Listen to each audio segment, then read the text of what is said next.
Shirt show. All right, let's go. Shirt show! Talking shirt! Shirt show! Talking shirt! Shirt show! Talking shirt! Shirt show! All right! Episode 316 of Shirt Show! We're talking with Luke from Real Thread in Florida. Let's go! Wow! Hey guys, if you're new here, my name is Dylan. I'm the owner of Upstate Merch and the host of the Shirt Show podcast. My guest today was Luke from Real Thread. I visited Real Thread a few times, and then I ran into Luke at, I think it was at like a Print Hustlers event or something, and we got to talking. And then I ran into him again at Connections, the Cornette event, and we were like, yeah, we got to do a show together. We talked a lot about his expertise when he came to Real Thread and kind of what he had done for the company. And it really intrigued me. And I thought it was something that a lot of shops need to hear. He has a very interesting story starting out of the industry and then coming into the industry and kind of having to learn. But a lot of the things that he had brought to them were what was needed, the outside perspective and the organization and the drive and the constant need to evolve that Luke has, which is amazing. If you guys want to dive deeper into episodes like this, you can sign up for our newsletter. Go to shirtshowofficial.com/newsletter. There's probably a link in the description of this video. The newsletter is a bit of an update about me and what I'm learning in my journey as a print shop owner. And then there's shop hacks, industry news, all kinds of things added in there. So if you want to sign up, it's free. shirtshowofficial.com/newsletter. This show would not be possible without our amazing partners. Frank. It all starts with a screen. Whether it's new frames or restretches, Frank and his team do it the best. If you care about consistency, great registration, and buttery smooth prints, stop buying crappy screens and invest in the best. Learn more at graphicscreenfashion.com, greatfuckingscreens.com, or ffffrank.com. Also, there's some videos and photos and stuff floating around the internet now about the test that we did at Superbase, where it's the difference between thin thread and standard thread mesh. You should check that out. It's very eye-opening. And again, it's stuff that we learned at camp. So if you want to learn that too, maybe come to next year. Let's be real. Reclaiming screens kind of sucks, but Easy Way makes it suck way less. Their line of eco-friendly chemicals and equipment are built to clean faster, work better, and save you some sanity in the washout booth. They're running a monthly giveaway where you have a chance to win $250 in product credit. Head over to easyway.com/giveaway to enter today. Easy Way. It's the easiest way. I get asked this all the time. People reach out to me and they ask me about Graphic Source and they're like, hey, I'm struggling to get SEPs done, or I only know how to do this type of separation. Do you know anybody that can help me with more complex stuff? Graphic Source, that's what they're there for. You can hire them to basically have a full-time art department person that can do all those SEPs and do mock-ups and all that stuff for you. Or if you just need them for a couple jobs here and there, you have an a la carte option as well. So reach out to them and they'll do SEPs here and there. Say maybe someone's out sick that you need extra help, or you just want someone to handle those more complicated things. That's what they're there for. Reach out to graphicsource.com. SNS is that behind-the-scenes partner that every shop needs. With one website, one purchase order, 14 distribution centers, and over 100 beloved brands, you can streamline your ordering and hit free freight faster than ever. SNS has 1 to 2 day shipping with the lowest error rate in the industry. SNS is here right now. I am currently at the Apparel Decoration Summit, and I learned some really cool things yesterday, so you should check it out. SNS has a lot of really cool tools. I talk about them in this episode, but they have the barcode now on the shipping label where you can scan and get a virtual packing slip for all the boxes, and you can adjust things and fix things on the fly. That's pretty sweet. Also, I learned today that they now have their own delivery service. So if you're within a 2-hour radius of one of the hubs, they can deliver directly to you. So you should check that out. Go to ssactivewear.com. For over 90 years, Stahls has been the leading choice among apparel decorators for their heat transfer materials, heat press equipment, and custom transfer services. Not only do they continue to set the bar, but they are number one in education on all things heat press. Be sure to check them out on YouTube and order your transfers, patches, and so much more at stahls.com. Ryonet has always been that solid go-to resource for screen printers. With rock-solid supplies, deep educational resources, and a support network that has your back, Ryonet has the tools and the knowledge to help you move forward. Be sure to check them out at screenprinting.com. Also, one of the big sponsors at the Apparelist event is Bella Canvas, which is also a sponsor of the Shirt Show. They have a lot of really cool new products. I know you guys are used to the 3001, the 3001 CBC. Those are kind of our go-tos for regular customers. But also now they have a bunch of heavyweight stuff. They have garment dye. They have a whole new collection of things you should check out. If you want any samples of anything, hit up Christina at bellacanvas.com and she will get some stuff out to you. Or just go to bellacanvas.com, Sanmar, SMS, get yourself some stuff and check it out. If you're new to this industry and you want to kind of get together with a group of like-minded people, or you've been around for forever and just want to hang and spread your expertise, check out our Discord channel. You can do it on your phone, download the app. It's totally free. You can do it on your desktop if you want. That's kind of, I bounce between both. It is shirtshowofficial.com/Discord. It is a whole community of printers and embroiderers and people working on artwork, all kinds of things. There are used equipment. There's a bunch of stuff on there. We check it out. Like, we make sure that there's no weird trolls in there. Nobody's going to talk shit to you. It is a very awesome community of people that are helpful and will answer any questions that you have. So be sure to check it out, shirtshowofficial.com/Discord. I do want to thank you guys for listening, watching, supporting the show. It means the world to me. Hit me up on Instagram at shirtshowofficial. You can go to shirtshowofficial.com, leave us a message there as well. If there's anything you want to see on the show, if there's someone you want to recommend that we reach out to, let me know. I'd love to hear from you guys. I appreciate you. Enjoy the episode. I'll see you on the next one. What's up, dude? What's up, man? How's your Tuesday afternoon? Oh, man. Lovely. It's just absolutely sticky here in Central Florida. I love how you're in a sticky area of Central Florida and I'm in a hot Nashville and we both have hoodies on. Yeah. Well, it's freezing in my office. So that's intentional. That's the whole reason why I brought a hoodie, is because I've noticed in the South, because in the North, we don't really have, like, there's always this kind of like middle ground of temperature. And I noticed that down in the South, it's like when it's hot as balls outside, everything is like sub-zero inside. Yeah. Like everybody's home, every business, everything. They're like, oh, let's make it 40 on the inside. Yeah, that's like one of those things that I do love about living in Florida, that like when I think about the time that I've spent up north, you know, when it's snowing, you just like, you can't shed the layers fast enough when you get inside. Like that's a big pet peeve of mine, man. But yeah, you don't have that problem in Florida. So yeah, I would rather add layers than not be able to get naked enough. For sure. Yeah, that's true. Yeah, no doubt about that. That's why us thick boys in the North, it's like, oh, cool. It's like there's a fire going. It's cozy and nice inside. And it's like, oh, I got to go outside. Cool. Put a jacket, boots, all this other stuff on. But like just sweltering and sweating, I can only go so far before I'm just a naked, gross human being walking around. Yeah. Yeah. I don't do well with tank tops. Yeah. No, dude, tank tops are not my thing. Yeah, I was talking to my wife about that yesterday. We just wanted to take our kids for a walk, and it's just like you literally can't. Like by the time I get home, it's so gross, so hot. You know, it's probably very similar to the polar opposite end and up near you, near when Buffalo. It's -10 outside, and your 50 feet of snow on the ground. Mustache freezes in the air just from breathing. Yeah, it's a good time. Yeah. So I am at the Apparelist event in Nashville. It's pretty cool. I've been, I think all 4 years. It's pretty interesting event. It's definitely different than any other event that we go to in this industry. Mm-hmm. Have you ever been to this one? I have not. No. It's pretty cool because it's seminars, but then it's also like breakout sessions with vendors to get kind of their pitch on their services.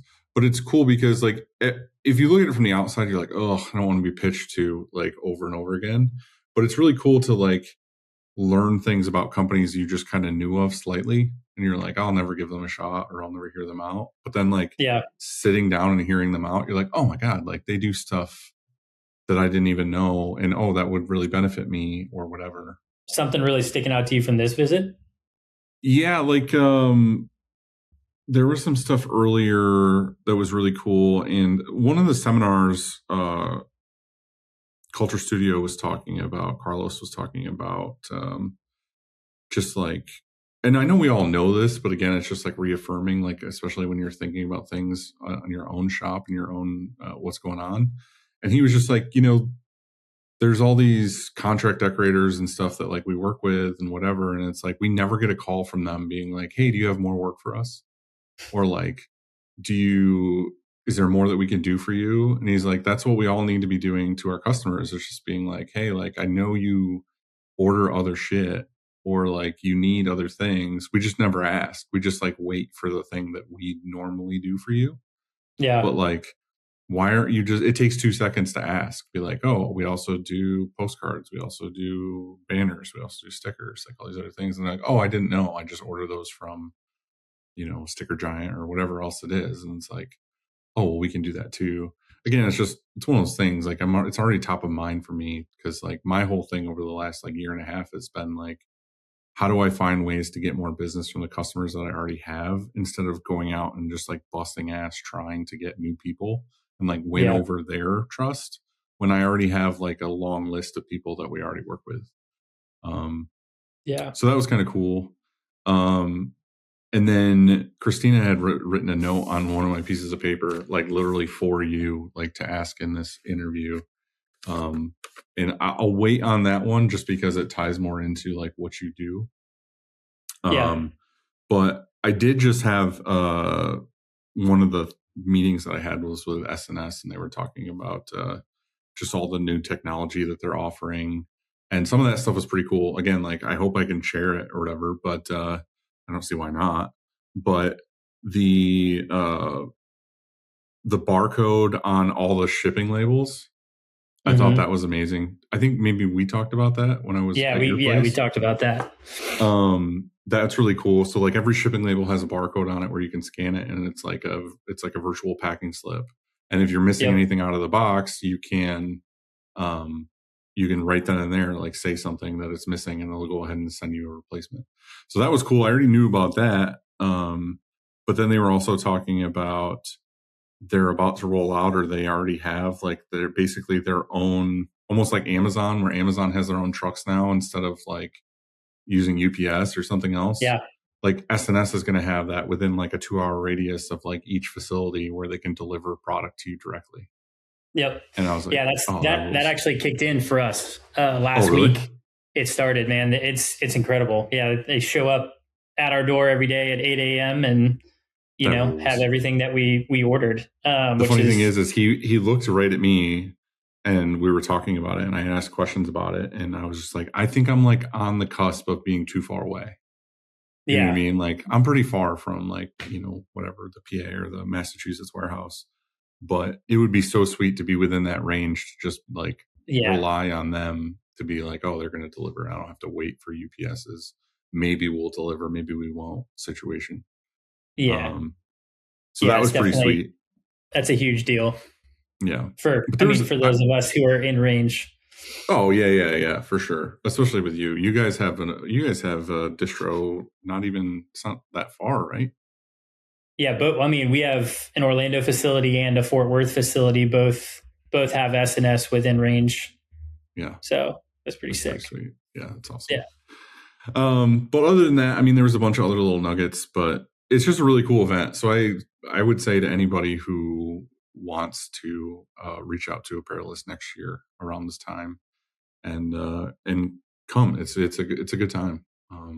So I wanted to have you on. We had hung out a few times. We had talked about maybe doing an episode, and it was kind of this like, well, what do we do? Do we talk about RailThread? Do we talk about you? Do we talk about whatever? And I was like, dude, like I just want to. Like, I like your story. I like what you bring to the table. We don't have to necessarily talk about RailThread.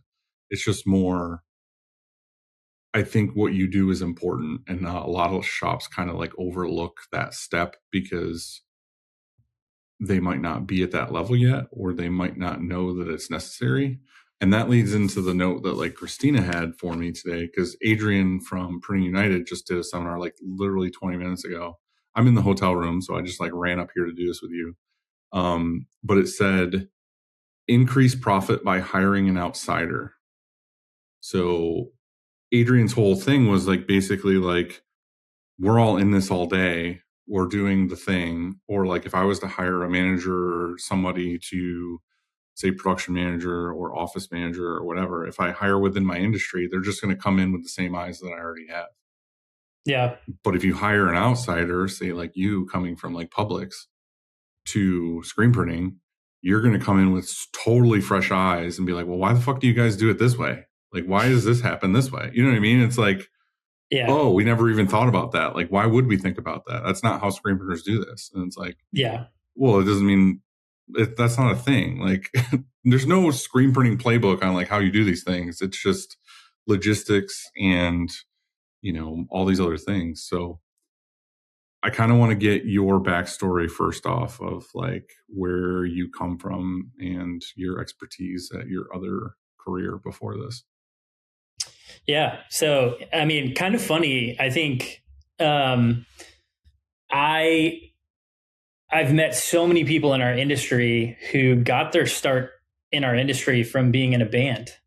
Mm-hmm. And like, I share that part of my story with other people. In my early 20s, I was signed to a Christian rock band. Rock is probably not the right word. We were writing songs for soccer moms and minivans mainly, but we were signed to Tooth and Nail Records and toured for 5 years. And you know, like it's just hilarious that I mean, we used to buy tees from Terminus in Atlanta on our way from Florida to Nashville, and you know, I didn't get close to this industry, you know, at all through that. I didn't have anything to do with the apparel buying.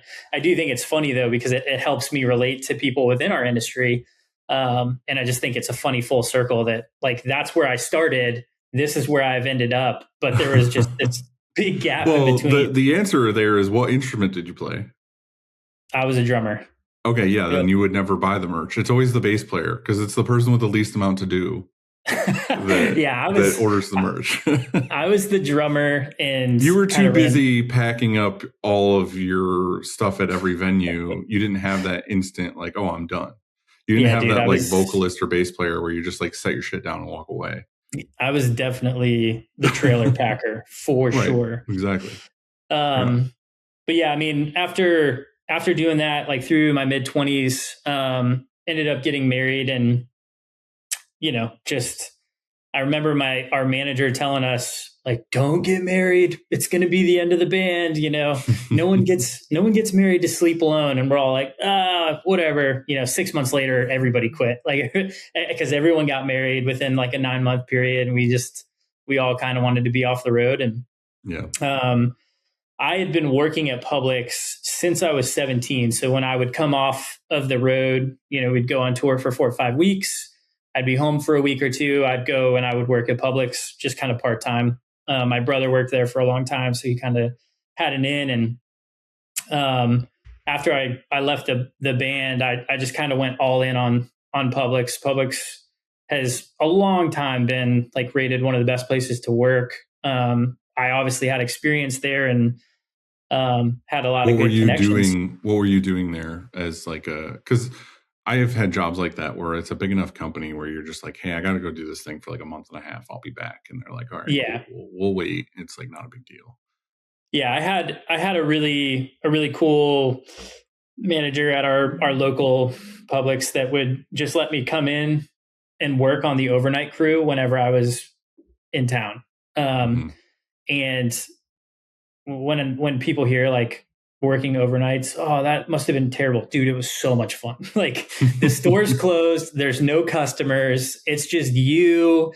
And those were my tank top days. I did rock, you know, the tank top back then. But man, that date range of you being in a band was when it was like super popular to have the swoosh hair and the ultra deep V that basically touches your belly button. Yes, we never got into that, but we Okay, definitely you're right. toured with some people who did. Yeah. Yeah, we were like a little more clean cut because again, our demographic, we're trying to get the soccer moms in the minivans to play our music, so we weren't trying to be overly cool. We thought we were cool looking back, but that wasn't the case. So yeah, I would come home, I would work overnights at Publix, and really in that time, like I was creating relationships with kind of mid-level managers that um, once I got done with the band, they were now like higher level managers. Right.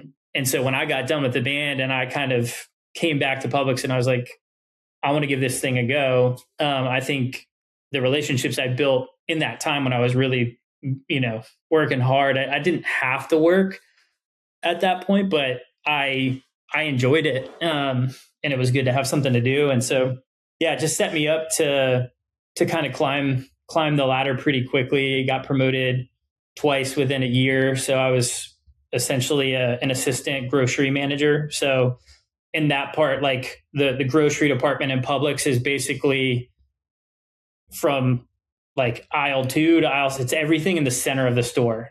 That's what the grocery department oversees. So yeah, I did that, and yeah, it was a lot of fun. Retail's really hard, man. I mean, it was just, I can remember obviously being in Florida, we have these little things called hurricanes. And dude, when those things, we'd have some hurricanes come through, and Publix just rents these massive warehouses throughout the state and fills them with water year round because they know when a hurricane comes, Walmart's going to run out of water, Target's going to run out of water, when Dixie's going to run out of water, Publix is going to be the only store with water. So everyone's going to go there for everything. And so, man, those days are just like, it was everything. I was, just slinging water into people's carts nonstop for 18 hours. But the funny thing is that's telling a little bit to a similarity with like screen printing stuff too. Is it's like, I know it's not a hurricane and people need water, but it's like band merch and stuff like that. It's always a fire of like, I needed it yesterday. And it's an emergency now. And like, how do we prepare for that? Like, because a lot of shops, what they do is they just, the order comes and like, all right, cool. Well, I could possibly order this from SNS and I could get it tomorrow and then we could do this. And it's like, well, why are we not better prepared? Why do we not have, we know all these bands are going to order black tees. Like, why do we not have X amount in stock on the shelf to when that rush order comes in? Oh, we have it already. Or we have these inks in stock, or we're not at the bottom of the barrel with all of our supplies all the time. We're ready to go. Yeah. So I feel like those logistics kind of come into play. Yeah, for sure. I think, I mean, some of the main things that Publix taught me was just that type of work ethic. And when you have something like a hurricane, I just remember the culture around me was like, there was an excitement to it. It's not like, oh no, this is going to be terrible. It was like, dude, no, we get to go balls to the wall for the next 4 days. And, I think that was a helpful framing for me in developing my leadership, and has definitely carried over into Real Thread when we get like a massive order and it's like, oh, well, are we going to push turnaround time for everybody else? No, we're going to do this, and we're going to maintain our on-time percentage. And just being able to see how like some of that stuff has carried over. I think like if you can motivate, I remember like one of my first teams as a team leader, I had like a couple of 18-year-old punks. I had like a 50-year-old grumpy guy.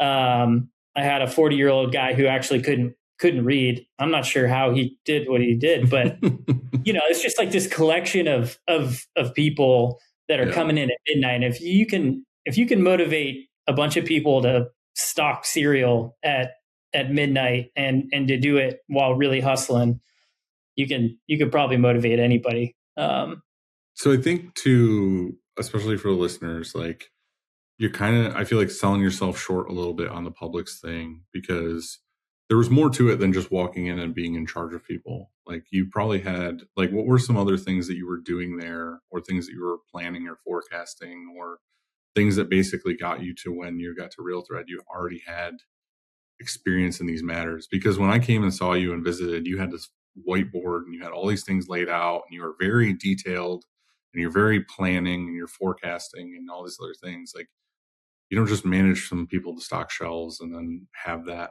knowledge when you get to a new job. So what all were you doing at Publix that kind of set the stage? Yeah, I mean, I think working for a company like Publix is such a cheat code because there's so much structure that you walk into. So what I didn't have to come into Publix and like reinvent the wheel. Like, they have a playbook and their sales are going to change every Thursday. And so, but as a manager, like, yeah, you're looking at, okay, Cheerios are going buy one, get one free this week. The last 3 times that they went buy one, get one free, I sold this many cases of this many cases of that. And you have to then, think about, okay, where did I put that in the store? Was it in the front? Was it in a front display? Was it in a back display? And how does that affect sales?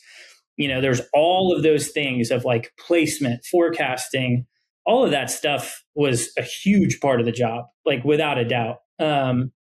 But they had all that training for you, basically. Like, you didn't have to really figure that out. You just kind of got, like you said, the Publix Bible, and we're like, hey, let's learn how this is done. Yeah. I mean, the reality was everybody did it a different way. I definitely had a different approach than most people. I would take more of like the harder approach from what people would just kind of plug and play into just forecast what the computer says. This was obviously before AI, but they did have some, their version of AI that was just the computer would kind of tell you, oh, I think you should order 4 cases of this. But I just never listened to the computer, which got me in trouble sometimes. But, what I think like my biggest role was at Publix as a company was organization. Like, I was known for how I would organize like the back rooms. I was just a big believer in trying to minimize what we're holding on to in the back, where a lot of managers would be like, oh, I don't want to run out of something, so I'm just going to let this pallet of Cheez-Its come in. I'm like, we don't need a pallet of Cheez-Its on a Tuesday when I got another truck coming on Friday. So I'm not going to order a pallet of Cheez-Its, Right. Anytime you're like my philosophy was, it's if we got to put it in the back hall, people are going to have to touch it 2-3 times. Then they're just wasting, a ton of movement, a ton of energy. And I think, that is definitely something that as I took steps into this industry, I was just like, whoa, dude, there's so much stuff. Like when I first got to Real Thread, walking the floor, I remember actually I was interviewing with Drew and I was just like walking the floor, and in the back of my head, I'm just thinking, oof, we're going to have to bring in a trash hauler for this. But, there's way more stuff around than I saw was being used. But that's the fresh eyes. That's what I'm saying is like 100%. Nobody, like say I'll use my shop as an example, and I'm not saying this is happening, but like say I had a table over here and the printer was over here and I kept inks over here and baby wipes over here or whatever it was.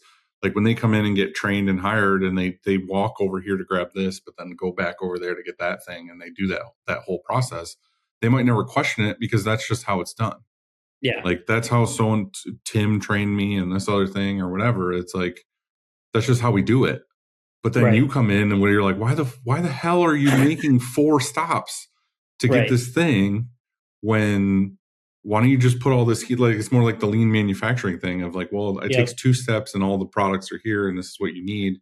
And then also, why do we have 85 cases of baby wipes? Like, or even maybe it's something that's a little more perishable or something that dries out or something that's going to have an issue. Like, why do we have so much of this? Or why do we not have enough of this? Like, why do we only ever have 1 box of tape? We should at least have 2. So when you run out of the first one, you order a new one and you crack open the second one. Like, those are things that people just don't think about because it's just their daily, like, this is how it's done. This is how it's always been done. Like, why would I change that? It doesn't make any sense. Yeah, 100%, man. I think, when you and I talked when we were in the office and you were just, as we were kind of thinking through, like, where are the listeners coming from?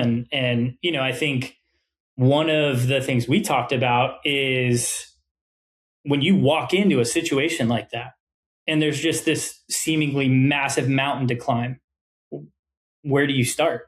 Like, what's the process for that? And I do think, man, that like Publix definitely helped me figure out how to break apart the climb of a mountain in a couple different steps and realize like, we're not gonna swallow the ocean today. We're not gonna dream of this new reality and then like blink and be there. You know, we're going to have to take the first step and plot out that course and then take defined action. And so, I mean, even like getting to Real Thread, you know, my first 90 days was just to come in and to just understand why things were the way they were. And I mean, to my surprise, sometimes the answer was, I don't know. I don't know why it's that way. And then sometimes there was things that were like, okay, that does make sense. And then there was a lot of things that I was like, this is open. This is open for optimization. We have to talk about it. So you have your time at Publix. What made you want to necessarily be done with Publix? So honestly, it wasn't too much different than the band life for me. I was looking at Publix and I was just seeing, Publix is a great company. There's a lot of great people that work there. That this is not the case, but I saw a ton of people above me that had just given their life to the company, and yet like they didn't know their kids, or they, you know, whatever. Like, I mean, that was the big thing, was just they were working 80, 90 hours a week, and it's not easy work, you know, like I mean, there was, I can't remember who I was talking to recently, but it was at the Corneat event. But I was saying, like, when I was a manager at Publix, dude, I was getting 35 to 40,000 steps a day, you know? So I was moving, and you're doing all this in dress shoes. That's tank top body weather. Yeah. Yeah. That many steps, you can pull that off. Yeah. Once you got promoted and you had to put on the dress shoes, you just instantly start questioning, like, is this what I want to do with my life? Right. But no, for me, man, it was really about looking into the future and saying, like, I'm not going to be able to be the husband and hopefully eventual father that I want to be if I continue on this path. I could be successful, and Publix takes very good care of people from a financial standpoint, but the trade-off wasn't worth it. Yeah.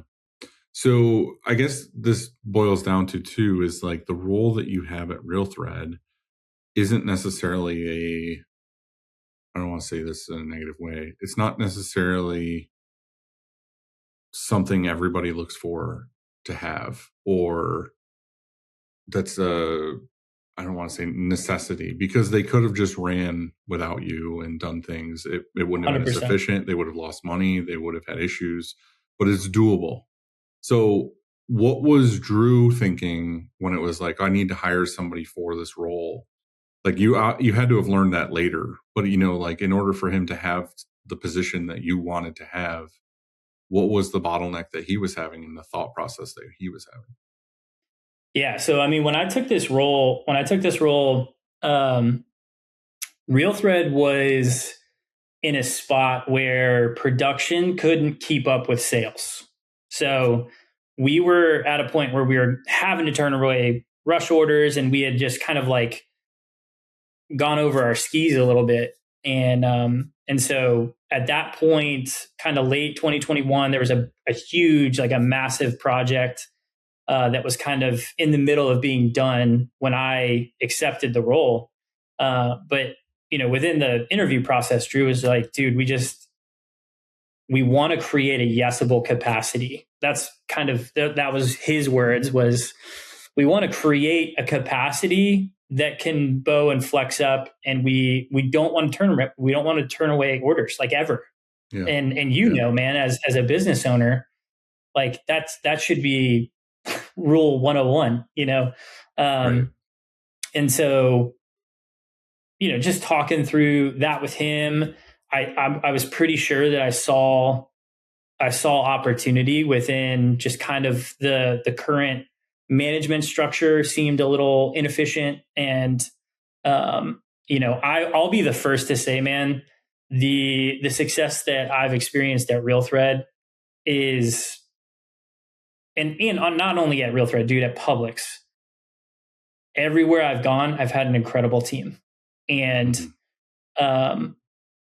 I think I know without a shadow of a doubt, like, what we're experiencing now is because of the managers that sit underneath me. You know, like, they do such an incredible job. And I was lucky to kind of start day one with Jeremiah Bates, and he's our printing manager in Orlando. He's incredible. You know, Yep, Jay. good dude. Yeah. Yeah, definitely an incredible guy. And, you know, of our 5 operations, like we call them operations, but production managers that we have, 3 of those 5 were on the team that I inherited in different roles. But the pieces, a lot of the pieces were here, which was really cool. But it kind of reminds me of, like, say, like an orchestra or something, where it's like all the people, all the players are all super skilled people, but they still need that conductor to, like, kind of keep them in line and tell them where they need to go and when they need to start and all these other things. And it's not that those managers weren't awesome at their job before. It's just that they might need some of that direction to kind of keep everything flowing the way it needs to flow. And I think that, like, is that safe to say that that's kind of what your role was coming in? Yeah. I mean, 100%. I think it's actually funny, man. Like, the first couple of weeks for me at Real Thread were really tough. Like, they're like, who's this fucking guy? I mean, yeah, dude, I called the ink paint, you know, and everyone's just like, oh, dude, you got to be kidding me. We gave the keys to this idiot. Yeah. And I'm just kidding. Everybody was great, at least to my face. But I mean, I can remember I walked into Drew's office. I think it was my end of my second week. And I just, like, plopped down on his chair and I'm like, you got the wrong guy, man. Like, this ain't it. It ain't, I can't do this. I don't know what I'm doing. I don't know the difference between, you know, a squeegee and a flood bar. I don't know any of this stuff. And but you don't need to, like, you didn't need to know how to print. You just needed to know how to move things around. In that moment, though, I was just looking at, and I think that this is just so.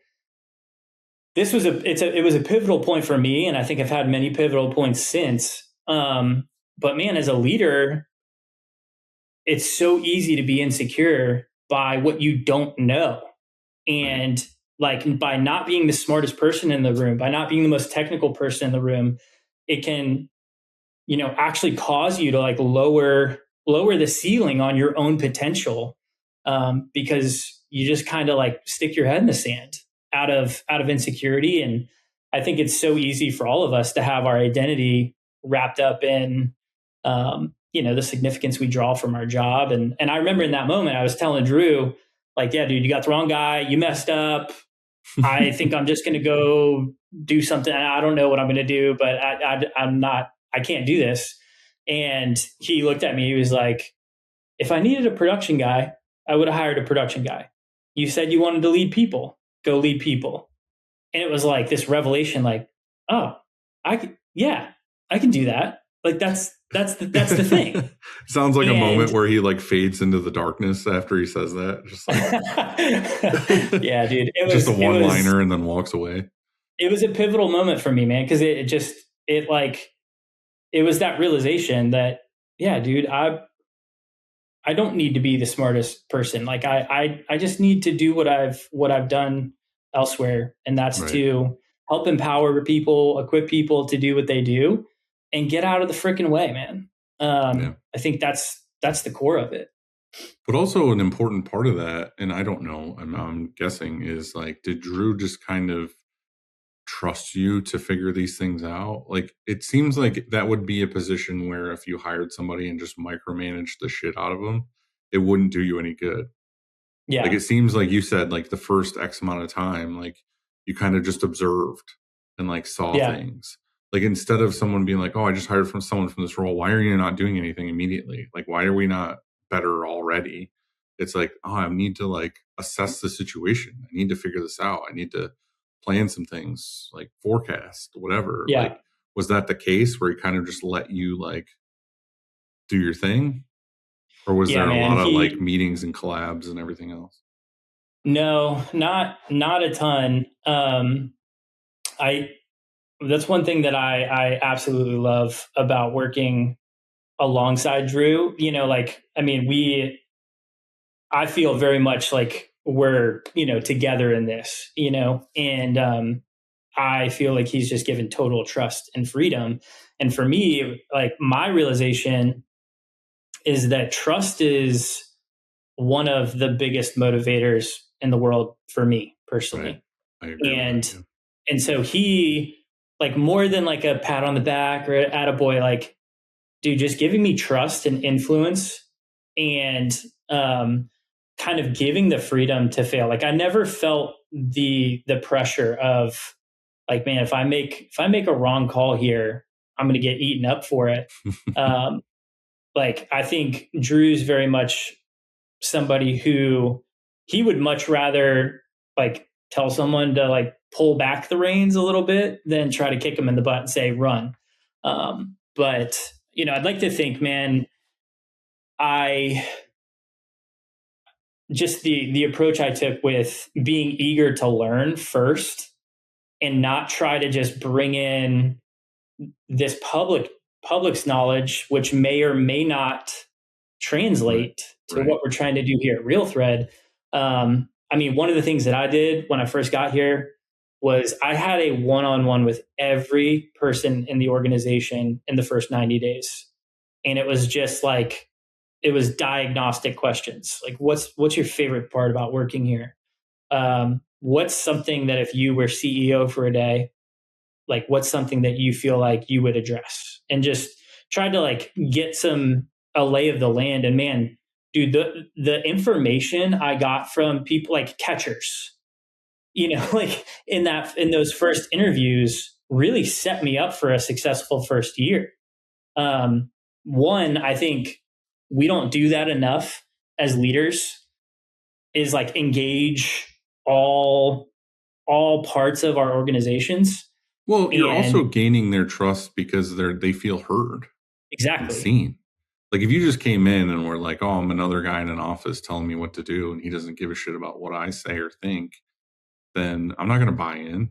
But if you're like, 100%. Hey, come in, let's talk. Let's like, I want to hear. And then you're like, oh, it's a great idea. And like, we should try that or whatever. It's instantly like, oh, this guy's kind of cool. Like, yeah.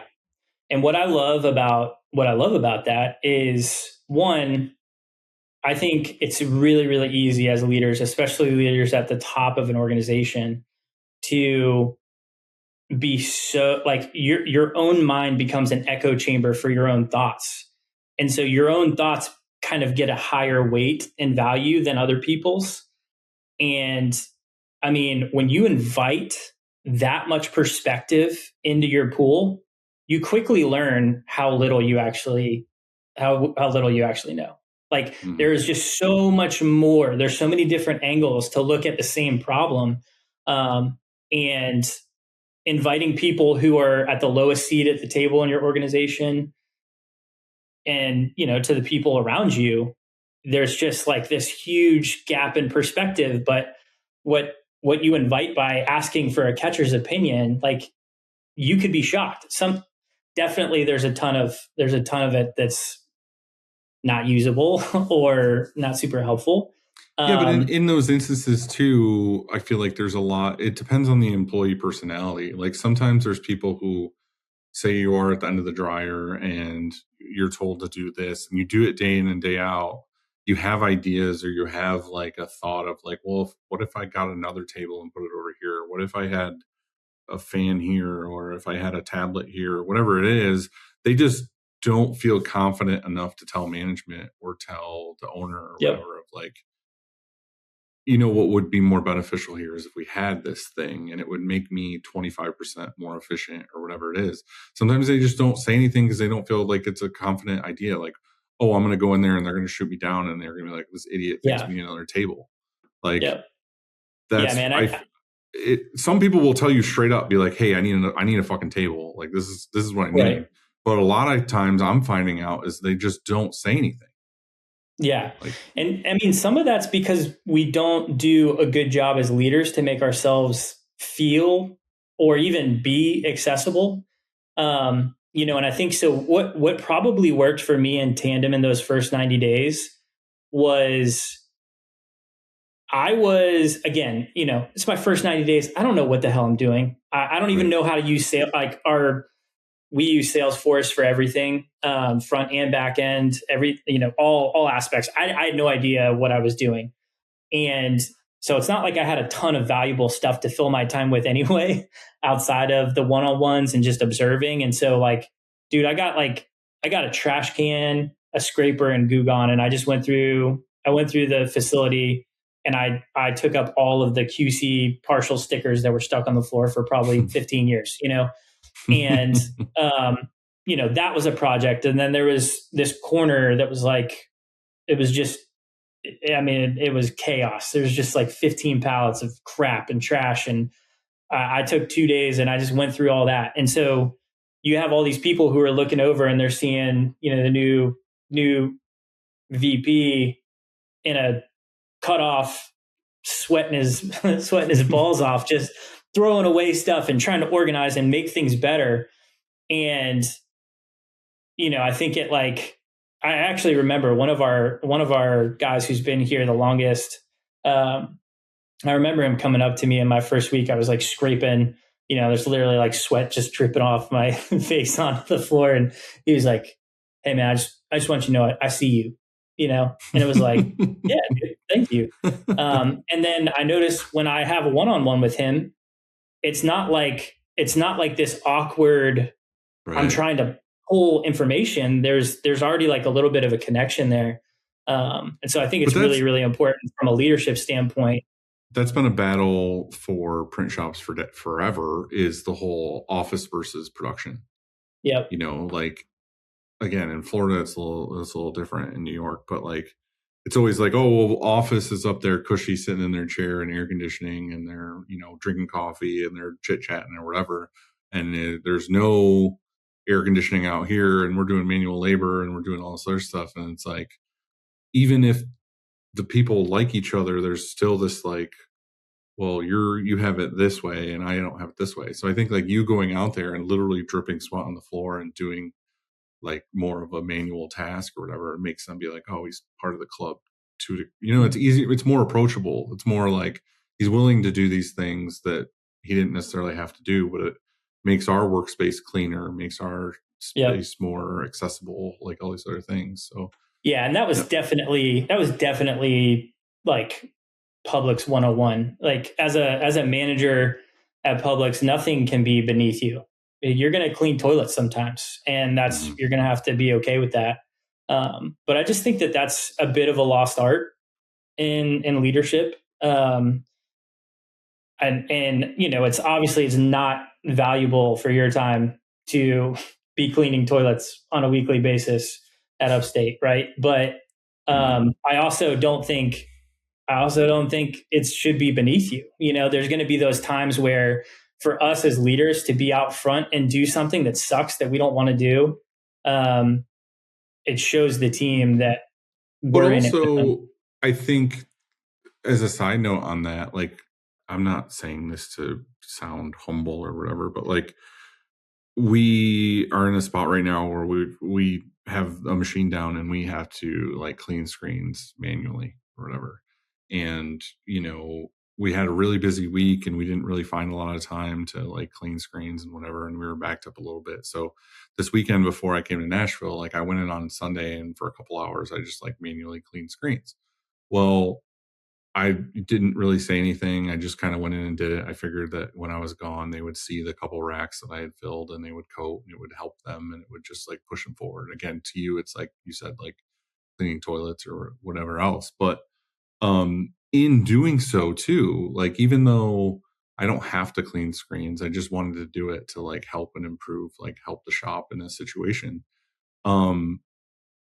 Going out and doing these tasks like cleaning screens, pulling shirts, QC, like whatever it is, also opens you up to, oh, I see that this thing is broken, or like, why do we have the chemical for, like, why are we using this chemical for this project or whatever it is? And it's like, it gets you to be like, oh, well, I could improve this for the person that's normally in this role.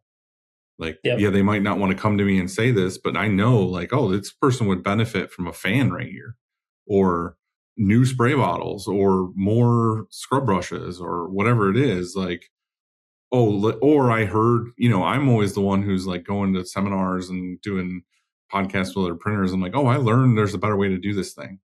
Like, but I wouldn't have necessarily implemented that unless I was out there doing something and seeing it and being like, oh man, like I see you're struggling through this. Or I might be pulling shirts and I'm fucking sweating my ass off. And I'm like, why is there not a fan on the floor right here? Like this would, even if it's blowing at his feet, like this would add air movement and like help people feel better. And then as an owner, I can go pull the trigger and like buy a fan on Amazon or something. It's there tomorrow. And I'm like, oh, I got you a fan. Like, yeah, dude, it's so important, man, to like, again, I'm not advocating that we spend half of our week catching shirts or something, but no, but I think it's important to pop out 100%, man. Because the things that like, I mean, how I've been doing it is I try to schedule bi-weekly observation blocks where I just spend an hour to 90 minutes out in production. Maybe I'm doing something or maybe I'm not. And I'm actually just trying to observe a process. Most recently, I've been trying to identify like how we expedite our mornings. Like, how do we have shirts down the dryer, faster, right, for all the presses that are running? And like, are we setting up the night before a job before we leave, or what? Yeah, and I'll be out there for that reason, and then I'll like my eyes will be drawn to something else that I'm like, oh, okay, we probably need to think about that too. Right. And yeah, I mean, keeping your eyes open, being involved, I think is super, super important. So going back to, I guess, you getting hired because he saw this bottleneck of, well, we have good equipment, we have good skills, we have the business, but we can't keep up. And then you come in and you observe and you kind of like have this role of, I guess, tweaking. What was your role? Like, what was your title when you got hired? Like, what was your focus? I was hired as director of operations, and it was, at that point, obviously it was just our Orlando facility. And so my job was to oversee the production management team, which at that point was 3 people.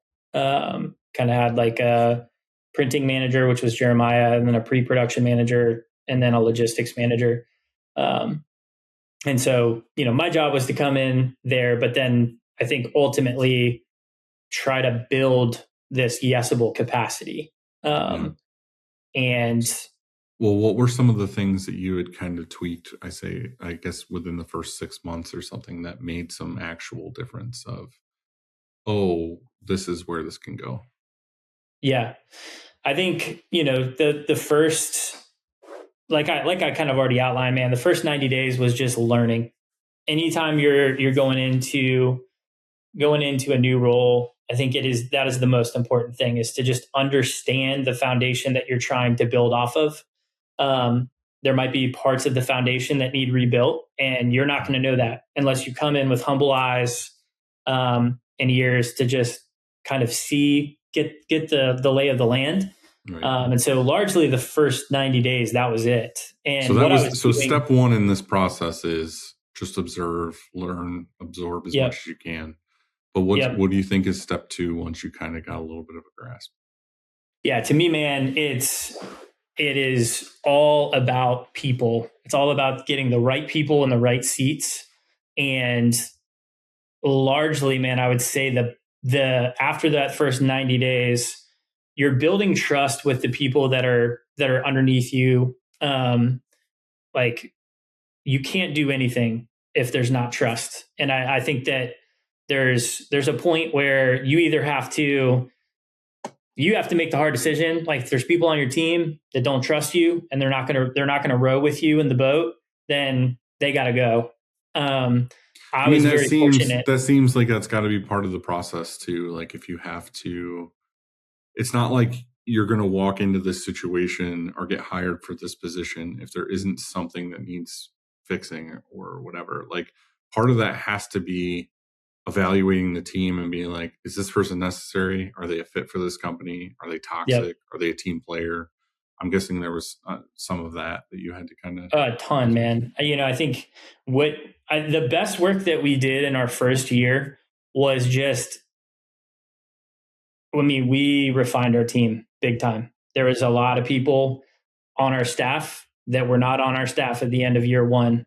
And then we were just replacing C players, sometimes D players, with A and B players. And so, that was where things really started to just hit the ground running. And as we were getting traction, sorry, go ahead. No, I was going to say, but also in that too, like, that's something that we did over the last 2 years is not only did we evaluate that, like, who actually wants to be here, or who, is a team player or is in a good mood or is a positive human being. Like, we found out that without some of those people, we didn't need to just replace them. We were better without them. Like, we might have gone from, say, 20 people to 15 people, and we're actually producing more with 15 people than we were with 20 people. 100%. And it's like, oh, okay, cool. Like, that alone is as a business, you're like, that's 5 people that you don't have on payroll anymore. That's 5 less bodies I have to worry about and manage and all this other stuff. Like, it's kind of cool to not just walk in and be like, you're kind of a shitty person, we'll get in a better person. It's like, well, did we even need this person in the first place? Right. Yeah. I mean, that was a big part of it, man. And we refined, we did exactly as you said. I mean, we cut our team down over a couple years from, I remember when I first got here, there was 5 people just in pre-press, 2 people just in reclaim. And we had an auto reclaim, I'm just I'm looking at all this thinking there's just no way. But also in that it's weird to talk about because it has nothing to do with production. And that's something I'm learning, being this far into owning a business and having all this stuff is so much of it, as much as you don't want it to be and as annoying as it is as an owner, a lot of us managers or owners look at things and are like, well, I pay you a paycheck, I ask you to do this job, why is this not happening? But a lot of it is we're fucking people. We're human beings. We have emotions. We have feelings. If the vibes are good, you can notice on a huge actual production scale of if it's a rainy day or it's shitty outside, or say something happens where somebody's out sick or something and everybody's kind of in a bummy mood, you can see number difference in production. 100%. And then if it's it's a sunny day, doors are open, music's on, fucking, Creed is cranked or something. It's production, you're we got so much shit done today. You know what I mean? And we played basketball and we took the crew for ice cream or whatever it was. It's wow, we crushed it today. It was awesome because the vibes were good. It's funny that you need to calculate culture and vibe in actual metrics of what's doable and what's not. And that's where I think that the going from X amount of people to a smaller amount isn't necessarily, you're how did we get more work done with less people? It's because the people that are there now are all in good moods because the toxic people aren't there to drag their mood down. 100%, man. Culture.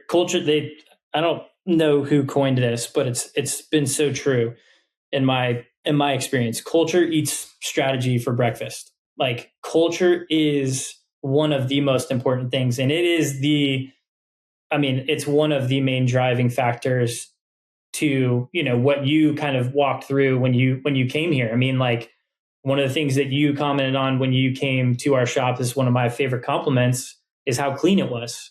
And Drew, actually, he brought his kids into the shop a couple weeks ago because he wanted to pay them to clean something up. And he was just like looking throughout the shop. There's nothing for them to do. And there's nothing for, dude, it's like, that is a culture that was not here 4 years ago. And he was going to pay them to scrape off those QC stickers that you did. Yeah. But man, like that comes through, like, your culture is the sum of the behaviors that you tolerate. And so by keeping people and I've done this, man, like, and I've done it at Real Thread where I've kept people for longer than I should have. And every time I regret it. I look back at it and I'm like, damn it, dude. We're, whether it be just like, a fear of conflict or maybe it'll get better. And I think for me, I do genuinely care about people.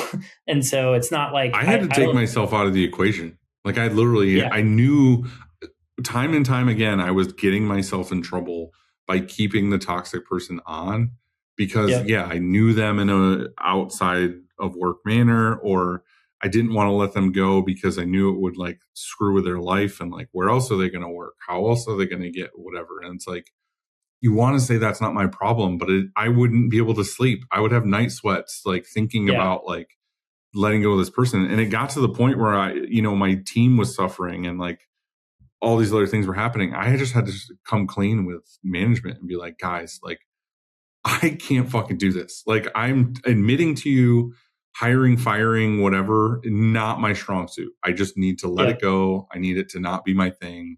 I'm going to work in my office and do my stuff. I need you guys to like man that because I can't do it. Like, I've said it time and time again on the show. Someone will come in my office and be like in tears about something when I should be letting them go. I like enable them 10x before they even came in my office. It's like, oh, you were upset about this. Like, here's a bunch of money to like solve your problems or whatever. And it's like, no, you were supposed to let them go. Like, what are you doing? Like, you're doing the opposite of what you should be doing. Yeah, I think one of the guiding principles is to make tomorrow easy today. Like, and do the hard thing today so that tomorrow is easier. And I think that's really tough, man. For us as leaders and as managers, it's like no one just like wakes up on a Tuesday and they're like, all right, I'm going to change. Like, willpower that's not how willpower works. Like, you're either motivated by a desire for something greater, or you're motivated by disappointment. Something, has really wrecked you and, or has really dismantled something that you were working towards. And people, and I talked to you about this when you were in my office. I was like, I think about all the stuff that we talk about in our industry. And I love a lot of the conferences that are put on, and I look at it and there's just this complete void of, really like leadership and management training. Mm-hmm. And then I asked you, and I know the answer for me, what's the biggest line item on your P&L? Payroll. Right. Payroll, man. Like, we're throwing money at people, and then we're not investing in ourselves as leaders and as managers. And I think, when I think about our industry specifically, man, I see so many people who are so gifted and talented and committed to like great outcomes and great products when it comes to the art and all that other stuff. And, I just see not a ton of focus on how we can show up better for the people that are making it all happen, and it sucks. It really does suck. Like, I will admit that for most of my career, I never thought about that. I never cared about that. If anything, I was probably a dick about that stuff. I would, like, in reality, like, I would be like, oh, why is this an issue? Or this feeling that someone's having, like, isn't my problem. Like, you shouldn't bring that to work or something, like, it's not the right approach. I'm very guilty too of, like, people like me being in the middle of doing something. And that was something they talked to, Adrian talked about today too, where it's like, and we just talked about it a second ago, of like, it's hard for employees to bring something to you because they feel like, you're going to shoot them down, or it's not important enough, or like, why is he bothering me with this or whatever? And I am very, very guilty of this. And I try really hard now to not be that way. But if someone walks in my office or knocks on my door or comes in and says something and gives me, I need to stop fucking typing, stop looking at my computer, turn my chair, and give them my full attention. Yeah. So many times I would be in the middle of something or emailing or something, literally even typing on the keyboard or clicking on my mouse instantly tells them I don't care and I'm not paying attention. Yeah. Like, stop fucking doing something. Sit them on your couch, turn your chair, look at them and have a conversation. And then when they leave, go back to work. Whatever email you're doing, whatever you're clicking on isn't as important as what is their bring. Like, even if it's not that big a deal, like, just letting them feel seen and heard is worth its weight in gold, versus you just being like, well, I got to finish sending this stupid email that's going to say to a customer, like, a shirt's $4.50. Like, calm down, just talk to them for a second. And it's 100%. I mean, that's 100% accurate. I think what can be tough is, like, if you don't care about people, you can't fake it.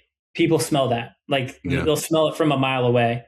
And I think, to your point, I think there's a lot of wisdom in kind of what you pointed out of, hey, like, I'm not going to let them go. I'm instead of letting them go, I'm going to give them $2,000, like, here's a bonus. Here's a bonus for doing something terrible and not being a great employee. Yeah. I think, supporting yourself with somebody who compensates for your weakness and, balancing that out, I think is like, that's where the magic happens. For me as a leader, I do not believe in the idea of a well-rounded leader. I think that that's a complete farce. Like, there's no such thing. Like, we all have strengths and we all have weaknesses. And a lot of times the polar opposite end of one of our strengths is our weakness. It becomes a blind spot because we're good at it. And if we don't have people around us, beside us, that can compensate, for that, it can be really tough. Because sometimes we don't see that our strength, when kind of running full speed, is actually a weakness. Yeah. And I think to kind of what I was saying is, like, I've been told by close friends, and I, also just like looking into things myself or whatever and trying to be a better boss, is I'm not saying like, oh, now I have to do a sigh and then turn and then like dead eye stare at somebody and like hear them out. And it's like a tactic. I'm saying I'm trying to be a better person, and I do actually care about what they have to say. I very, very much care about the person who walked into my office and wants to tell me these things. My problem that I needed to work on is that I get stressed out very easily. Yeah. Me personally, I have an issue with stress, and there's a lot of physical things that happen to me, whatever. But like, if I'm in the zone and working on something, I often don't want to break from it because my brain is in fight or flight of like, I need to work on this thing, or my thought process today was that I was going to get this done. So you coming in is just kind of like interrupting that thing, and I will hear you, but I need to keep doing what I'm doing. But what I'm finding out is that it's kind of like we were talking about the vibes of like, if I don't take the 5 seconds to hear them out and hear the thing, that person's vibes got killed for the day.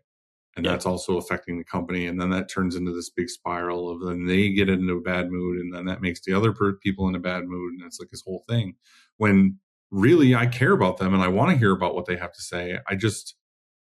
They don't know that because I didn't give them the attention. So like now I'm aware of this and I want to be better about it. And I want to actually hear them and listen to them and maybe implement some things. Also, something they talked about today, which I learned myself again, like in this process of trying to be a better person, is like, stop saying that I'm going to do something. Like if someone comes in and is like, oh, this thing's broken. And I'm like, yeah, I think I'm going to fix it tomorrow. When I have well intention to do so, I want to fix it. But if I don't fix it tomorrow, all they heard is, yeah, maybe like, fuck you. I'll get to it when I get to it. I need to stop saying I'm going to do something. I just need to mentally take a note of it. And then when I'll do it, I'll actually do it. Because as soon as I promise that something's going to happen and I don't do it, it's way worse than if I would have just said like, it's on my agenda. I'll get to it, soon. But instead, I always used to be like, oh, I'll do it tomorrow, or I'll come in this weekend, I'll do it. And then it's like, other things came up and I couldn't come in and do it, but they instantly come in on Monday and they're like, he doesn't give a shit. He didn't do what he said he was going to do. Yeah, man. I think that brings up something, for me too, man, because I've struggled with that, and it's come from a place of, I always overestimate my capacity. And so if I see a problem, I insert myself as the solution. Yep. And it hit me actually like this year. There was this pretty big like leadership shift for me at the beginning of this year where I exhausted myself. Like in 2025, I look back at that and, there's definitely some good things, but like at the end of every year, I do kind of like an annual self-assessment. And so I've got a life mission and values. So I've got a life mission and then 6 values that I live by. And at the end of every year, I take an account, like an inventory for how well I lived each one of those values. And so I'm not knocking it at all, but I love that you have a personal, like you're treating your personal self like a business of like, I have a mission statement. I'm evaluating. I'm doing like, it's awesome to have that. Not a lot of people have that. I'm just saying it's funny to like give yourself your own eval at the end of the year. Dude, the reason why I did that was I was 27. I was really frustrated. And I just kind of felt like I was aimless in life. And I'm like, structure. What do I want? What do I want my life to be? And I just like, I had never slowed down to answer that question. And so actually what I did was I wrote my own eulogy. Like I thought about what do I want people to say about me when I pass away? And it was so crazy, man, to just go down the list and like all the things that I was working towards, like at Publix, like I want to be the best. I want to be the CEO. I want them all to know my name. Like I didn't care about any of that when I was dead, And so you're like, you want to have it say that he wouldn't have ordered that pallet of Cheez-Its. I definitely didn't order that pallet of Cheez-Its. But man, what it really boiled down to was I want to live a life where I leave people and processes better than I found them. Like I want to leave people and places better than I found them. And that's given me so much clarity in my life, and then my values of just like, man, I want to be my faith's super important to me. And I want to be a father who prioritizes my kids and prioritizes my wife. I want to be generous. Like these are things that are non-negotiable for me. And so I got to the end of the year in 2025 and I was just looking at it all and I'm like, dude, I did not live according to my values this year. Right. And I realized I had let 365 days go by where I had kind of like drifted away from living a life that's going to get me to that eulogy that I wrote, And when I like was trying to like process like what happened. I just realized it was because I was trying to be the glue that was holding all these things together. I was inserting myself into problems within RealThread.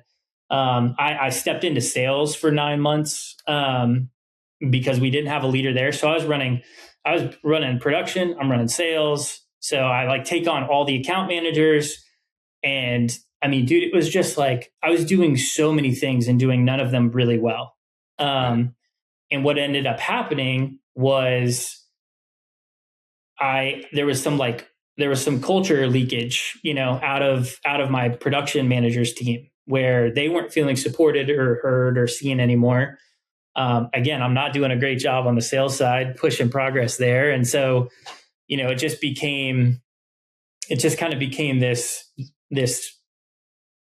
largely ineffective season of my life. And it just hit me, man, that like I needed to move as a leader. I needed to move away from being the glue to being the heat. Like I wanted to be the guy stoking the fire, like really turning up the heat. And, one of the things that you asked me when you were in my office was just like, how do you tackle something like that's 3 years from now? How do we put handles to that? And so, to talk through just kind of like my process for what that looked like for me. I just had this like fascination with, creating a world-class production team, and like the word world-class, what it means. And so like I created this vision where our vision at RealThread, again, this is all this year. I stepped out of sales and I was like, dude, I'm just all focused on the operations of our company. And the big, like the phrase for us, like our rallying cry is we are going to make success predictable. Again, it goes back to, we want to make tomorrow easier today. But what's funny is like hearing your story so far is what seems to be important. And I don't think a lot of people actually do. They like read it in books or they hear it on a thing or whatever. Is like set goals, evaluate, take the necessary steps to get to those goals, look at yourselves at the end of the year again and evaluate and like tweak things, and then constantly be evolving, constantly be in the pursuit of progress and, of excellence and all this other stuff. And it's like, it's funny because like throughout your thing so far, even with the band, you were like, we know we want to target soccer moms. We want to do this thing. And then it's like, oh, well, I'm going to go, when I'm not doing that, I'm going to go work at Publix, but I'm going to be this manager role and work nights because of this reason. And then I got to this point where my priority and goals in my life at this point were, I want to be home for my wife. I want to have a better life. This is what I want to do. And then when you get to RealThread, it's like, okay, well, I'm going to evaluate this. I'm not going to go in with a stubborn mind of like, I know all and I'm going to use the Publix method. It was like, I need to open myself up to all these people and just be like humble enough to know I don't know this world. I need you guys to fill me with that knowledge and help me get on the same page as you. But then also be humble enough to know, like you said, at the end of that year, I need to evaluate myself. Like at the end of the year, you can't just be like, I know all, and this is what we're going to do. And this is whatever. Like evaluating yourself is like, well, I actually was pretty shitty at this. I wasn't on track for my eulogy. Like it makes a lot of sense. Like in reality, I think it's just your personality. It's your wisdom of like, constantly being open to the fact of change and open to the fact of progress. And I feel like not a lot of people have that, where they're just like, I hate to say it, but a lot of people are like, well, I'm never wrong, or I'm on this path and I'm not going to think about better ways to do things. This is the my way, and this is how it's going to be. Yeah. Like, you seem to be open to opportunities and open to suggestions and open to, if it's the way of progress, then that's what I want to do, no matter if it was my idea or somebody else's idea. Yeah, I mean, 100%, because I've been wrong so many times in my life where I would have bet the farm that I was right. Right. And, this is one of the things that I love working with Drew. And I've told him this, like, he and I think very differently. And, but there's a trust that, like, he does help me see things different. And, I did like a lot of the work that kind of got me, like the internal work that got me to even the realization of like, man, okay, I realized that I'm creating this bubble of being the glue as a leader because I'm drawing significance from the fact that everybody needs me. Like, that's such a dumb thing to do. Like, as a leader, I don't want to lead people to myself. Like, I want to lead them to a better future for themselves and for their family and for our organization. You're right? almost a better leader if you don't hear from them. Like, if it's more quiet, because 1,000%. they're doing what they need to do. Yeah. And it was, I had this like realization, man, that I could be the glue and I can be a leader that everybody loves to work for. But they're not better off for being underneath my leadership. Like, as just being the glue and like helping absorb all their problems and like listening to them. And, all of those things are good. Like, they're all part of what we need to be as a leader. But I think realizing that, like, for my mission of wanting to leave people and places better than I found them, it is possible for me to be a leader that people love to follow and not actually lead them to be better leaders. Because that takes intentional conversation, that takes coaching conversation, accountability. Like, I think about in the last 4 months, like, I've coached them on things that I feel I need coaching on. And that's like, it's such a weird thing to coach people on how to have hard conversations with people who are underperforming when I still feel like I suck at that, but again, I think for us as leaders, man, fighting that imposter syndrome. I know you've talked about that in previous episodes. I think, man, if we could all just understand that none of us really know what we're doing and we're all like, we're doing our best. Right. And I think a lot of us are paralyzed by the idea of, I don't know how to start this. I don't know how to lead great one-on-ones.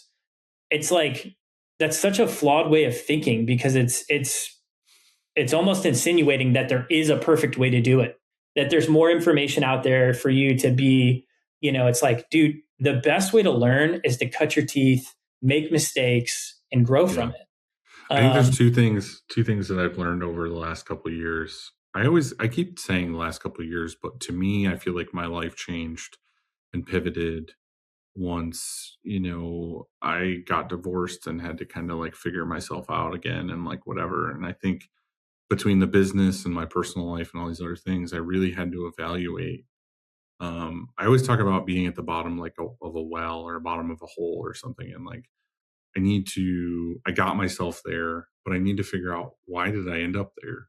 And how do I get out? And how do I better myself? And what was I actually at fault for? And all these other things. And I think same with the business. Like, I had it kind of on autopilot for 15, 20 years or whatever, to a degree, because it was always on this up trajectory. It was like, you don't really have to evaluate a lot of things when things are always kind of on this good angle. But then when things kind of get weird, like with COVID and whatever, I don't want to blame the economy or any of these other things. Like, it's my own business. It's my own, I should have been doing this or not doing this or whatever. It's like, sometimes you just need to fucking take a deep breath and be like, I'm probably not right. Like, what do I need to do to better myself? How could I be a better friend? How could I be a better boss? How could I just be a better human in general? And I think it does take that like evaluation of like, okay, like, how do I,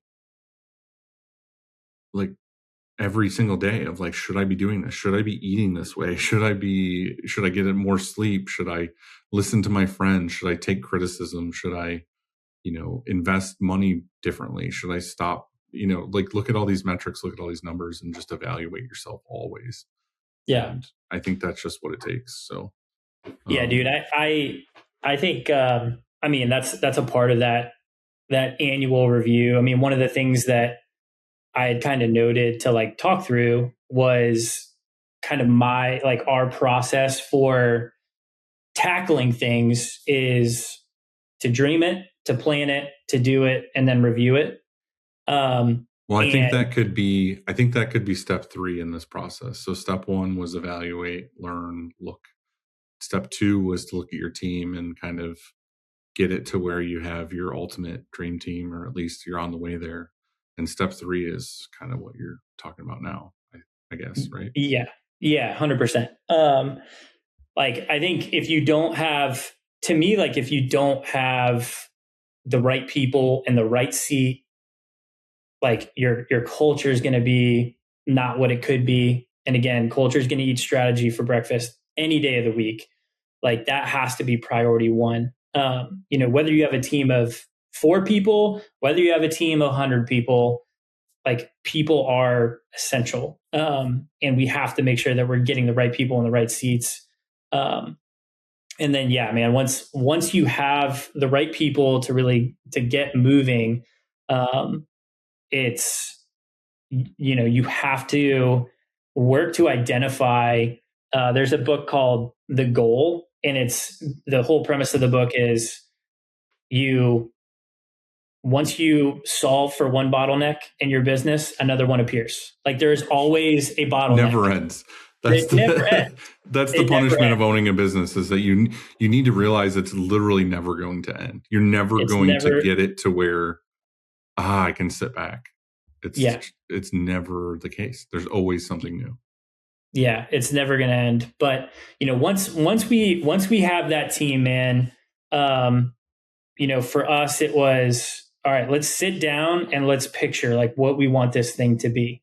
What do we want this? What do we want it to look like for ourselves? What do we want it to look like, for you? Like, what do you want this to look like for you 5 years from now? What do you want it to look like for your family, for your team? What is that one thing that if it changed, everything would change? And, once you have kind of like thought through what that dream is, what that vision is, you have to then kind of move into the planning process. And I feel like this is where a lot of it breaks down, because dreaming, especially with like creative people, which is a lot of our industry, creative people are great dreamers. But not as many doers. Dreaming is based on optimism. Planning is based on realism. And so you have to kind of take that step back, and you got to say, okay, how are we going to make this happen? And it creates tension, right? Yeah. And for us, like we don't want tension. Like it puts us in fight or flight mode, and we're kind of done. But to put actual plans in motion on how you get from point A to point B to point B to C, with the right team of people, I think is, it's super, super challenging. Hey guys, I hope you're enjoying the episode so far. If you can take 2 seconds, it does huge things for the show.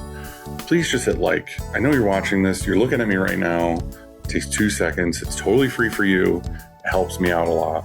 Hit like, hit subscribe, leave a comment. Be like, oh, this episode rules. Oh, this episode sucks. I wish you would talk about something different.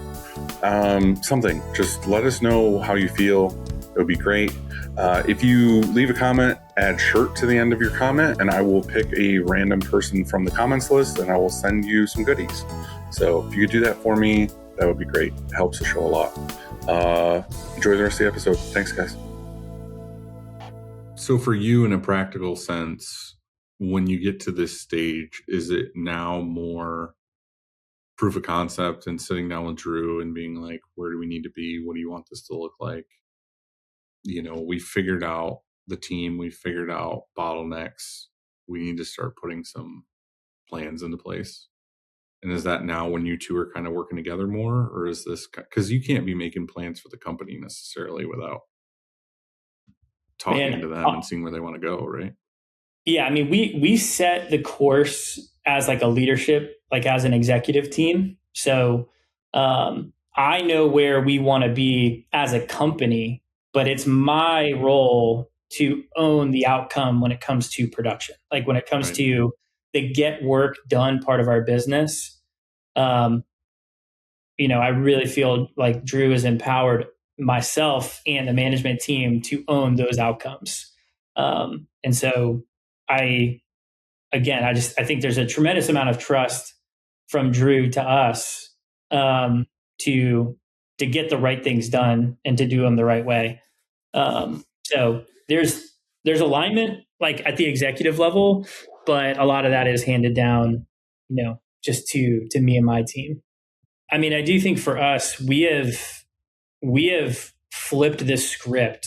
We've created this yesable capacity that now we have the opposite problem where we can't get sales to fill our capacity, or even scrape the surface on it. And I think there's a lot of cool things that we've built within that.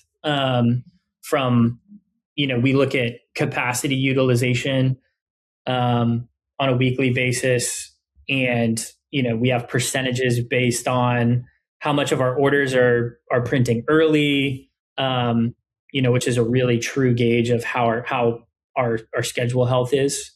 There's a lot of that stuff, but that's kind of how it goes too, where there's business owners I've talked to where over the last 10 years or something, a lot of automations have come out, not necessarily automations in equipment and stuff you can buy, but also just like things in the office, or maybe there's a better CRM or a better shop management software or some of these other things. Well, when we put all these things in place, we still have the mental note of like, oh, well, we were X busy last year. Why does this year not feel as busy? Why does this year not feel? And I feel like progressively every year we feel less busy to a degree, because we've automated so many things and we've gotten so efficient at things where, oh yeah, we actually, our numbers look good, if not better than last year, but we feel slower. And it's because we've implemented all these things. And I give a lot of credit to like Bill for that, like my production manager, of, some of my complaining or whatever about sales or feeling busy or, oh, it feels slow, whatever, isn't necessarily that we are slow. It's that we're getting more shit done. right. And it's like you said, like you can come in and you can talk to your management team and you can move this and that and fix the culture and get everybody on board on the same page. And then, like you said, they had a capacity issue before where it was like, we can't keep up and blah, blah, blah. Well, now you're so efficient in this area that it's the opposite issue where now, we don't have enough sales to fill this because we're so efficient now that now you feel a weight on the other side. And that's kind of where we're talking about is you get rid of one bottleneck and you put in another. And then now it's like, okay, well, now this is where I think as owners, we need to like step back and be like, well, what kind of company do we want to be? Because do we want to now do everything in our, everything possible to get way more sales in to where we feel the bottleneck over here again? Or now is it time to take a breath and be like, well, now we're very profitable. We have, our dream team of staff. Everybody can get to work on time in the morning and we can all leave at a normal time in the day, like 4 or 5 o'clock exit. And when nobody has to work weekends, we don't have a second shift. Like we're happy. Like things are going out on time. Like that's where you need to sit back and be like, oh, well, how far do I go with this? Like do I hire a consultant to help me figure out how to get more sales, or do we put a bunch of money into marketing? Like at some point it's another version of feeding the beast of like, I gotta scale all the time. And it's like, do I need to, or is it more time now for employees to be able to just print and chill and everybody's on their stress level is lower? Like that's something that I personally am trying to evaluate now as well. And I got asked that earlier by Jason and Peters from SNS. We were just bullshitting about stuff. And it's like, he's heard me say before, like, you don't want any more. You don't want to grow more. Like, I want to have the amount of staff I have now. I want to have 3 autos. I want to have this and that or whatever. What I want more than anything now is just more likable, fitting customers.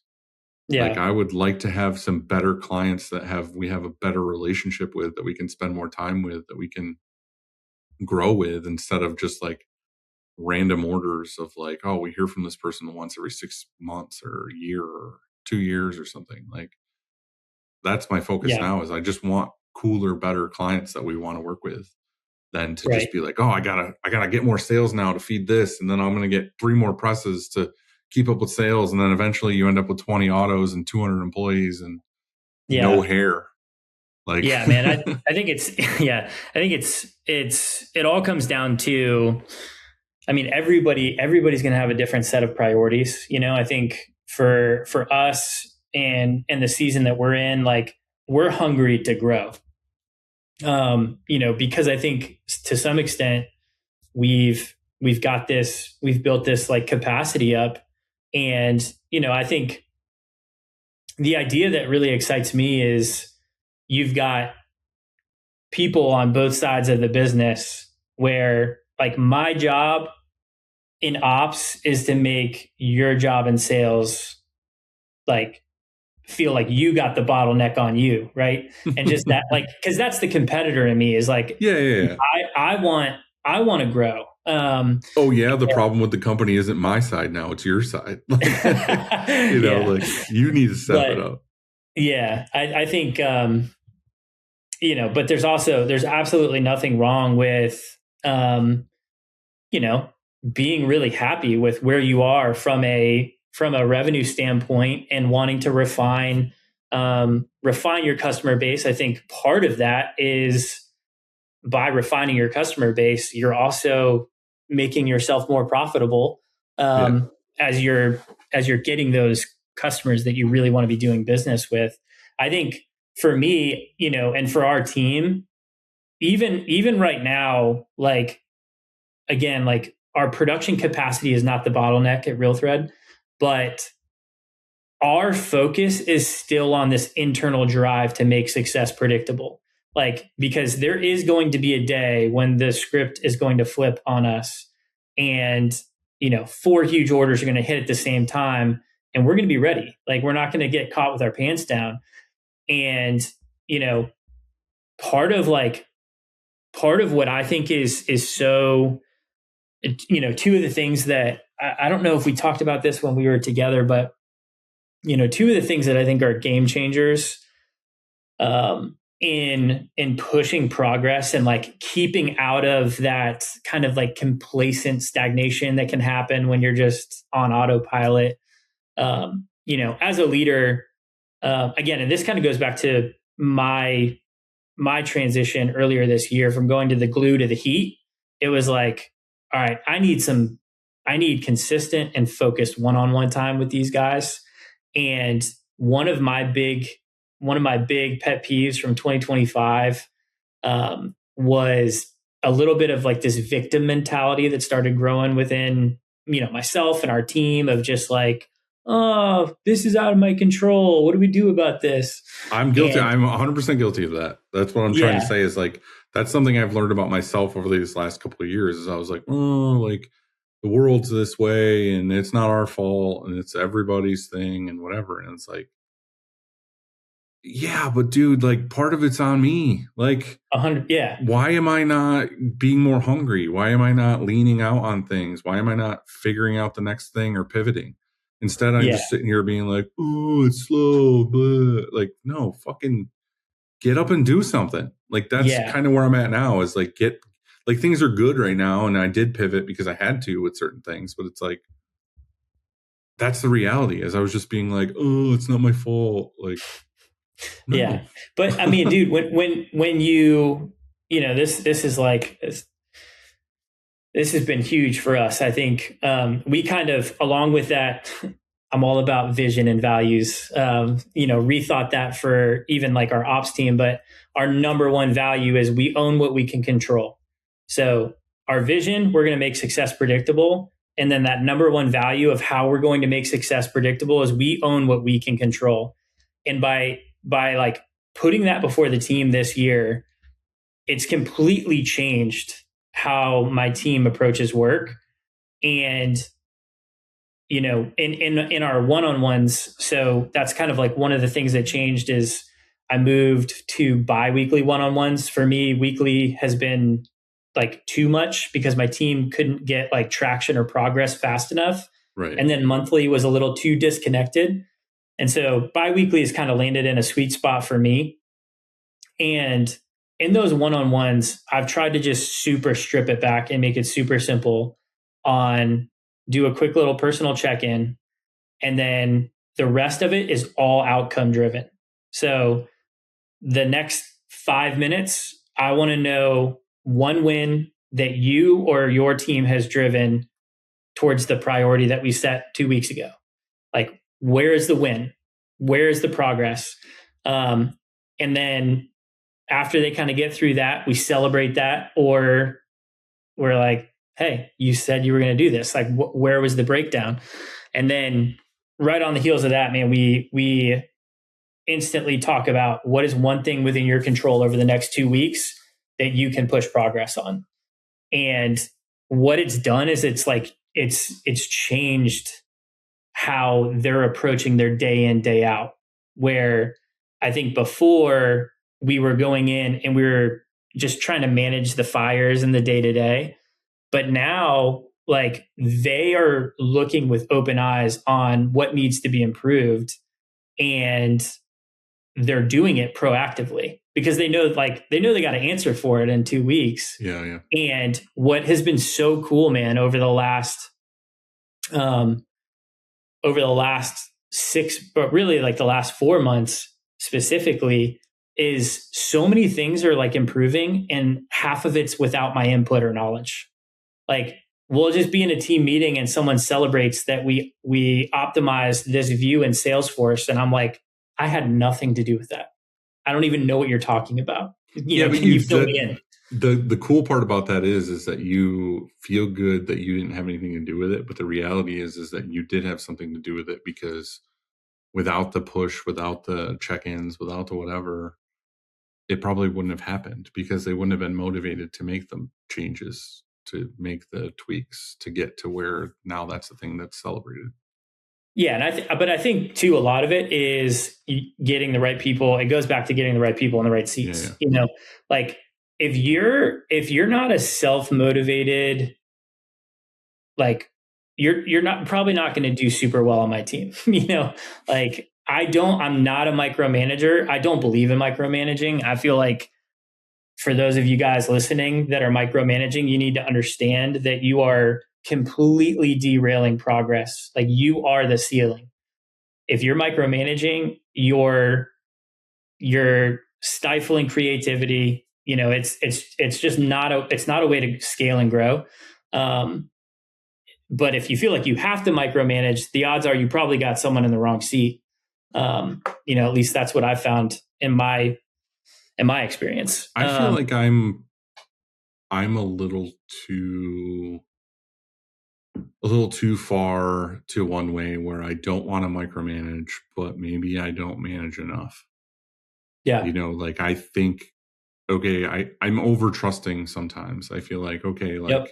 I put you in this position, the pay is where it needs to be. We've talked about it. It's successful. It's cool. And then it's like, cool, I don't ever need to talk to you about this again. Yep. And then I just like go in my office, I do my thing, I walk around, I say, hey, whatever. But then, like, maybe I should be out there more. Maybe I should have more one-on-ones. Maybe I should check in every so often, because if I'm not, then maybe it goes a little too far where they get too chill or too, well, I don't have to do this because Dylan's not going to say anything. I can be 30 minutes late today because Dylan's not going to say anything. I can, whatever. And I think that's what I'm guilty of, is I'm just like, I don't want to have to manage. I don't want to have to tell them every day what to do. I don't want to have to. Yeah. But again, like, part of being an owner and being a manager is sometimes you have to suck it up and do that as well. Yeah. And I think that's the function of the one-on-one for me is there's really two things. The one-on-one's been huge. But for me, if we're sitting down for our bi-weekly one-on-one and it's 3 weeks in a row that you haven't, or 3 meetings in a row, so 6 weeks that you haven't done the thing that you said you were going to do, now like that is a reflection of me. Like that's a reflection of my leadership. You're letting them get away with it. I'm letting them get away with that. And I think a lot of times that's happening because we're either not meeting with people one-on-one, we're not setting clear expectations. When we do set the clear expectations and they're violated, we don't address it. Like to me, everything rises and falls on leadership. And so like, if things aren't going the way that you want them to go, you got to look in the mirror first. And that goes back to kind of what I was just saying about my own, like, I always want to be questioning myself because that's what I can control. I can't control I can't control if Jeremiah doesn't listen to me over and over and over again. I can control if he has a job next week, like if he doesn't, right? But Jay, I love you. That's like the ultimate flex of like, well, I can control one thing and it's your paycheck. Yeah. I would never fire you, Jay, just in case you listen to this. But yeah, man, I think that it's so hard. But it kind of goes back to that, make tomorrow easy today. I think we have this idea that like when someone's violating expectations and they're making work harder for us or they're making work harder for those around them, they're affecting the culture in a negative way. We got to have those hard conversations. It's like for some reason, we think that conversation is going to be easier 4 weeks from now. But all that's going to happen is that evidence is going to swell up. And now instead of like one bite, it's a whole plate of crap that you've got to sort through. And it just makes those conversations way harder and way higher stakes. Because often too, as for us as leaders, man, when we let it go for that long, resentment builds up and that's never a good thing. But the other thing that has been super, super helpful for us is operationalizing a daily check-in. And so this probably everybody who is listening just rolled their eyes like, a daily meeting? Are you kidding? But dude, this has been a game changer for the accountability purposes. So we run Salesforce, so we can build automated dashboards and all that stuff that are displaying metrics for the output from the day before. But I have a static spreadsheet that I make my managers input 7 key metrics every day, and every morning they report on how yesterday went. So there's no hiding behind the data. Like it is and the reason why I honestly went to the daily is because we would get to our weekly meetings and I'd be like, oh, fully fulfilled was only 89% this week. What happened? And they'd be like, oh, I don't know what happened 7 days ago. And honestly, I can't blame them. Like I don't think I can remember what I had for dinner last night. But doing it daily, again, I think it's just heightened our accountability culture where everybody. Do you find that? I think that there's that gray area, like the middle ground, where some of these things that they might have issue with, or productivity or whatever, are just shit happens. Like hey, the screen popped, or I had diarrhea. I don't fucking know. Like there's something where it's just like, yeah, literal shit happens of like, I'm out of like this. I didn't get this job done as fast as I could because it wasn't sticking to the pallets and I was having an issue, or it's this, or there's always things. Like, do you feel like keeping them accountable daily with what happened yesterday is actually evolving things and getting things better as far as jobs getting done? Or is it just an accountability of them knowing I can't necessarily slack on this because I know I'm going to be accountable for it tomorrow? I think it's done. I think it's done both. So it's definitely heightened the accountability of like because my expectation is everything in the dashboard is, it either highlights red or green if the metric is in target or out of target. And if it's out of target, my expectation is that you fill a note, in the spreadsheet and you tell me why it's red. So there is no excuse to come in and not be able to deliver a reason why, even if the reason is, hey, my 2 best operators had diarrhea and the rest of them had to clean it up. Like, okay, that's a terrible situation. And I'm not gonna be upset. It's about a that. valid situation, but it happens to all of us, for sure.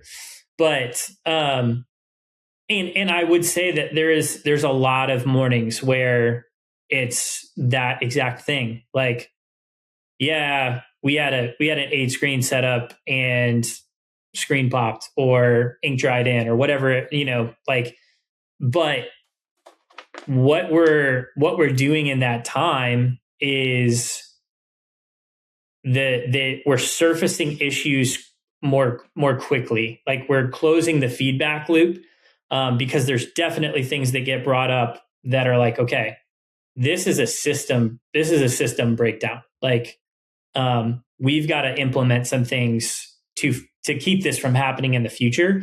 And one of the metrics that we actually track and we report on daily is lost press time. So we have an issues field within our operating system that, my expectation is if the press is not spinning, if it's not being set up or torn down, that, it's not logging. If it's not logging actual operation, then it's logging lost press time. So that's like surfaced visibility for us to show, like SEP revisions were a big thing. Ink color changes were a big thing. And so identifying, okay, what jobs are causing that stuff to happen, and how can we implement some system fixes for that, or different strategies, right? I mean, we went to Corneat together. Like, we saw what that stuff is capable of. Maybe a 8 screen simulated process job isn't the best way to, to execute those orders. So, I think talking about real stuff like that on a day in, day out basis, my team knows, like, everybody's free to fail and there's not an expectation of perfection.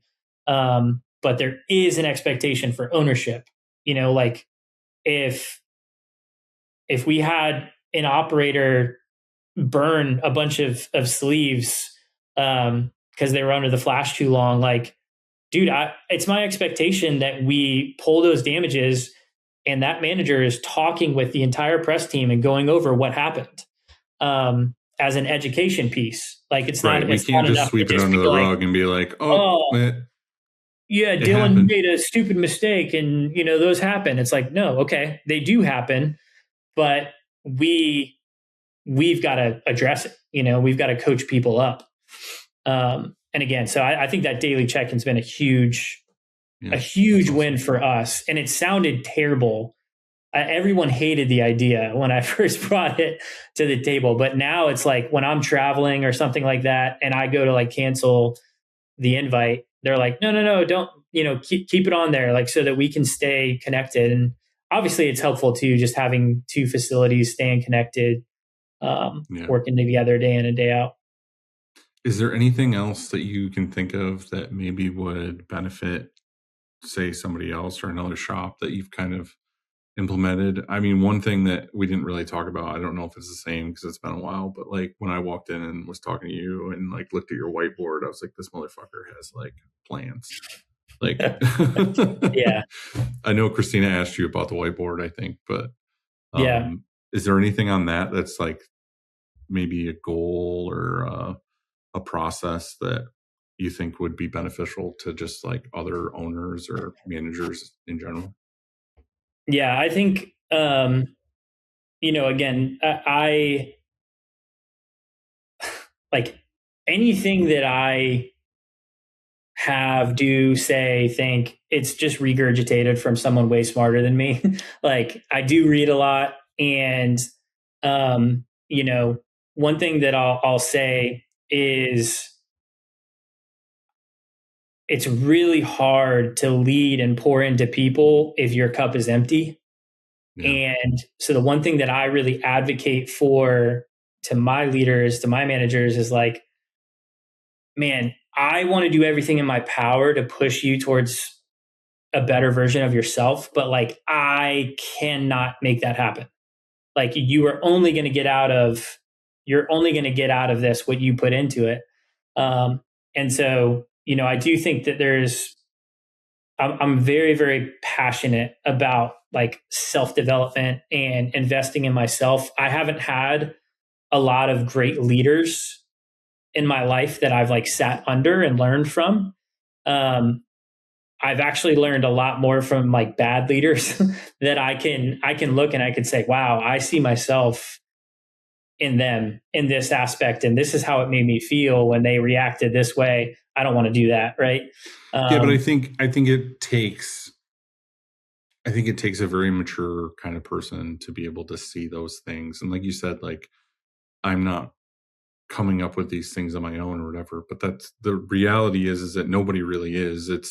You don't have to reinvent the wheel. All this information is out there. You just need to be the kind of person who's willing to go find it and willing to accept it. You don't have the answer. Somebody else might. I could try what they're saying and see if it works. And if it works and improves, then hell yeah, that's part of how I think now. And whatever. So I think that's the biggest thing. That's for me, that's the biggest takeaway with a lot of what you're saying is just like step back and know that you don't have all the answers and that you might need outside help. You might need some fucking kid who used to work at Publix. You might need somebody who's willing to not just come in and be a bossy, like shake things up. You know what I mean? Like, I feel like oftentimes they're like, oh, I'm going to go hire this consultant or something to come in. And they're going to be like, well, I've seen all, I know all, this is how you're going to make your shop better. It's like, I would rather something like what you did is come in and they observe and they get to know the people and see why we do what we do or how we do it. And then maybe come to the table with some suggestions or some, hey, let's figure this out together. But I know you have enough on your plate already trying to just get jobs done. You don't have the job that I have where I can sit back and study and get data and figure out why these things are happening the way that they're happening. And that kind of sums up like what we were talking about is your role isn't necessarily what a lot of shops are out looking for, probably because they don't know what they don't know. But maybe they do need somebody who's just an overall ops manager or whatever that looks at the overseers of the managers and does the things that they don't have time for because they're just too busy being busy. Yeah. I think for me, you know, you asked about like the whiteboard. And I do think that this is something that shop owners and top level people and organizations can definitely relate to is like, I'm not printing shirts. I'm not inputting orders. Like I don't have a ton of, I need to check this box today. And it's been very, very challenging for me to make that shift. That's one very different thing from Publix where, you know, I knew on Wednesdays, I need to go over the order because that's going to come in the next day. And, you know, like there was all of these boxes that I needed to check.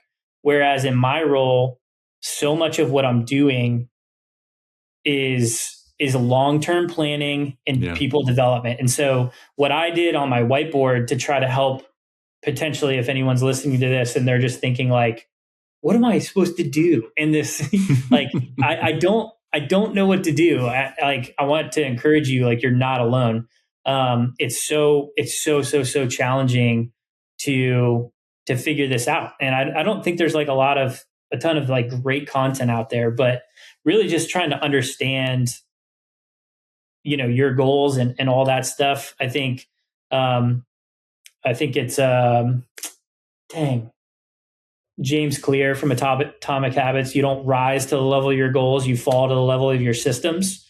So for me, again, like it's been really important to implement systems into my leadership that lead me to where I want to go. And so that's what's on my whiteboard is just my focus, because sometimes it's easy to get sucked into firefighting and all that stuff. But like my focus is people development, driving process excellence, evaluating performance, and then driving culture and operations through one, the first, second, and third thing I just mentioned. So that's like my focus. That's my high level. This is what I want to be doing. And then my actions that I take underneath that are, I'm clarifying a constraint. So I'm looking at like what's limiting throughput, what's limiting quality, or what is limiting predictability. I'm strengthening a system. So I'll look at workflows within production with managers. Again, like that's a lot of the one-on-one work I'm doing, is trying to figure out how we talk about it on our team is, if it takes a hero, it's a broken system. Like we don't want a bunch of superheroes like driving excellence at Real Thread. We want great systems that are driving predictable outcomes. Right. And so doing that, and then I think the biggest part of my job is developing leaders. So coaching, clarifying expectations, raising the bar, removing ambiguity. And just like I do, this is something that I've implemented over the last couple of years is, again, I don't want to get to the end of a year again and be like, dang, I just wasted a whole year. So what I do is just a week ending review where I block out 45 minutes and I do an honest evaluation. I look back on my calendar and I see, like, did I do the actions? Did I clarify a constraint this week? Did I strengthen a system this week? Did I develop a leader this week? And my hope would be that I'm doing 2 out of the 3 of those at least every week. Otherwise, it's a gut check. But also to that, I've had discussions with other people, shop owners, about stuff or whatever. And sometimes, like what you're saying is like your focus isn't necessarily the prints that day or whatever. It's the overall like lofty goals or the stuff in the future or the slow roll stuff. And I feel like as owners, a lot of times we see those things as like, well, I can get to that tomorrow, or I know this is something I want to do. I'm going to add it to my stuff to-do list, but it just sits on that list for like 6 months, a year, or whatever, or it just never happens or whatever. And I think the reality of it is like you said, like I can set these goals, I can put it on a whiteboard in my office, and it's something I have to look at all the time or be reminded of it.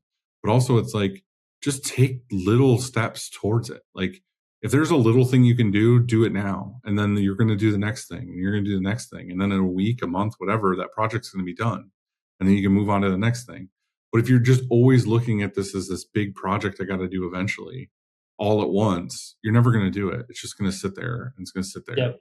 But you just need to take these little steps always into doing it. And I'm good at it in a lot of sense, but there's certain things too, like my website. Like I always talk about, like, I have for 5 years now, I've had coming soon on some things on the website. And it's like, it's because I'm like, oh, nope, I got to sit down and I'll get all the content together for this page and I'll get the photos together for this. And it's like, maybe one day I just need to go take 4 photos. And then the next day I need to write a description for one of those photos. And then the next day I'll write the other description. And then by the end of the week, I'll have the project done. But instead, my dumb ass is like, no, I'm just going to do it all. But then it just never happens because I never have that window of time that I'm looking for to do that project. Yeah, man. A good plan executed today is better than a great plan tomorrow. Like there's always more information. There's always more things around the corner that can make things better. I just, the older I get, the more I realize, we need to be smart. We can't just like shotgun at the hip.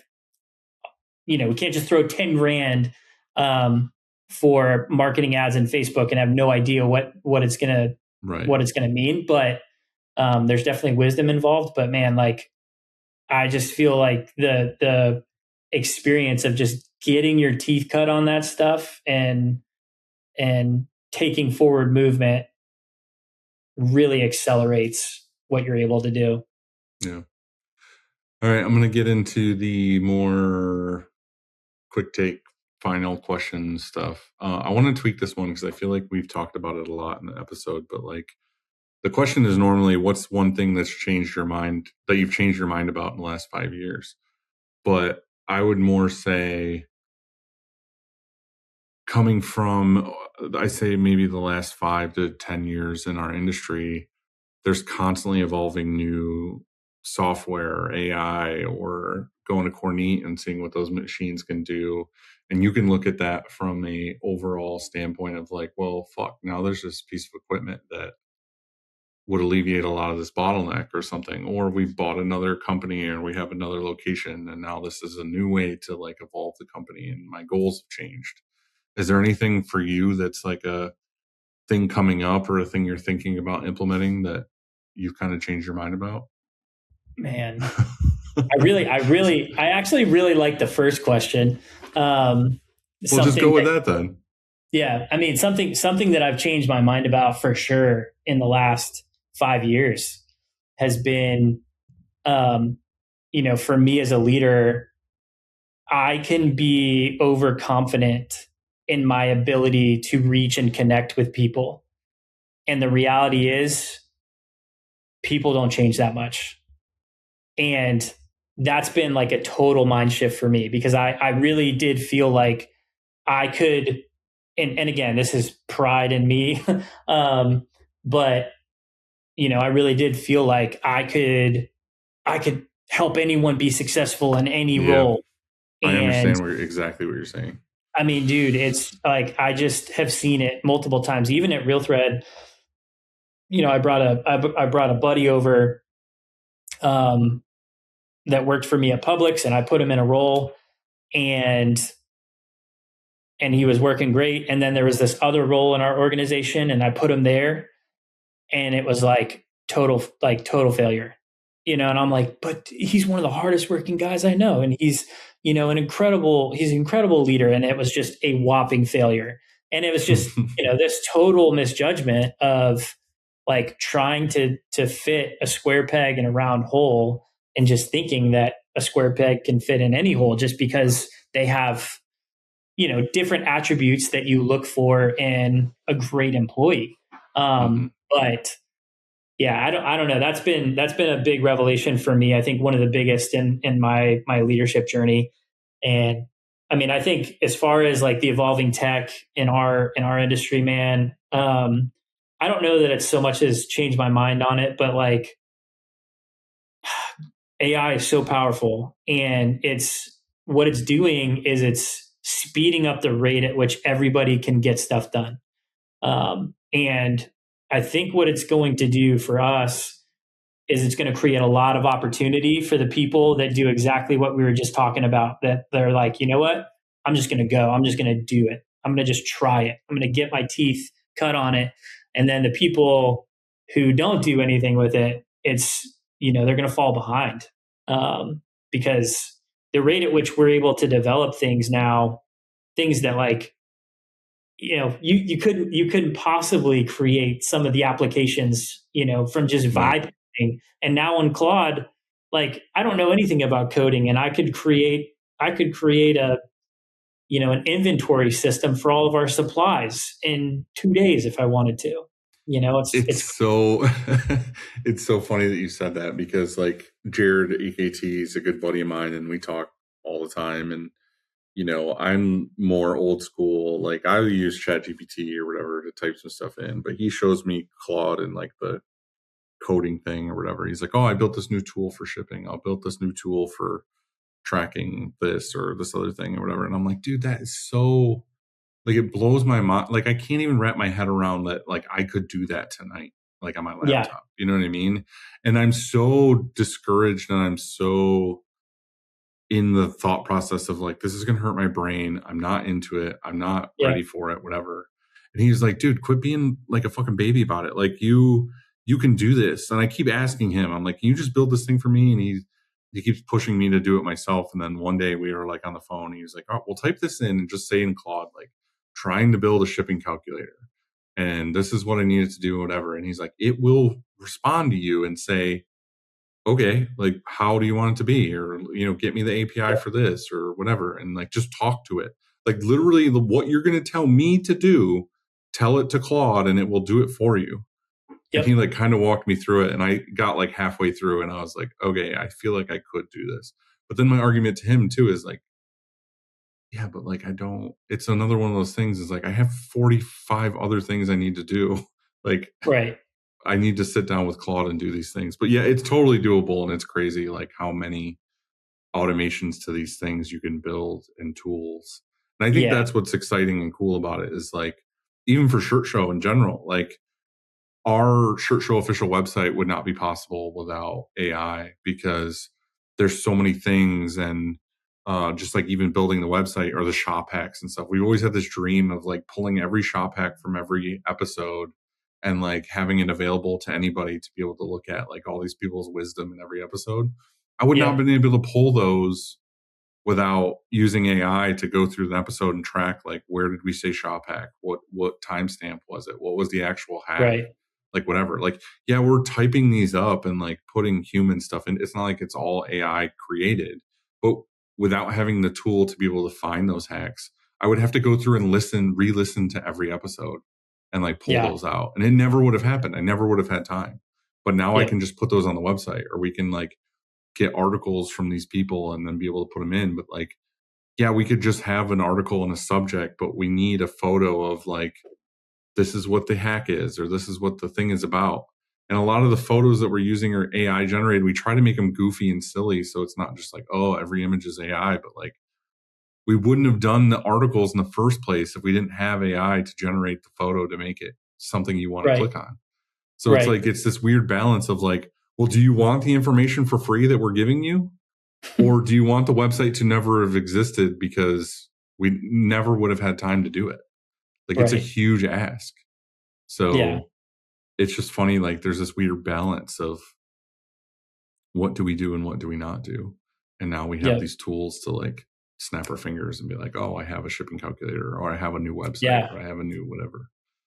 Yeah, dude. I mean, I'm with you. Like I'm not a technical person. I don't know anything about coding, but you know, to sit down and a couple hours with Claude, and I did just to like challenge myself. It's not even something that we're going to necessarily even use.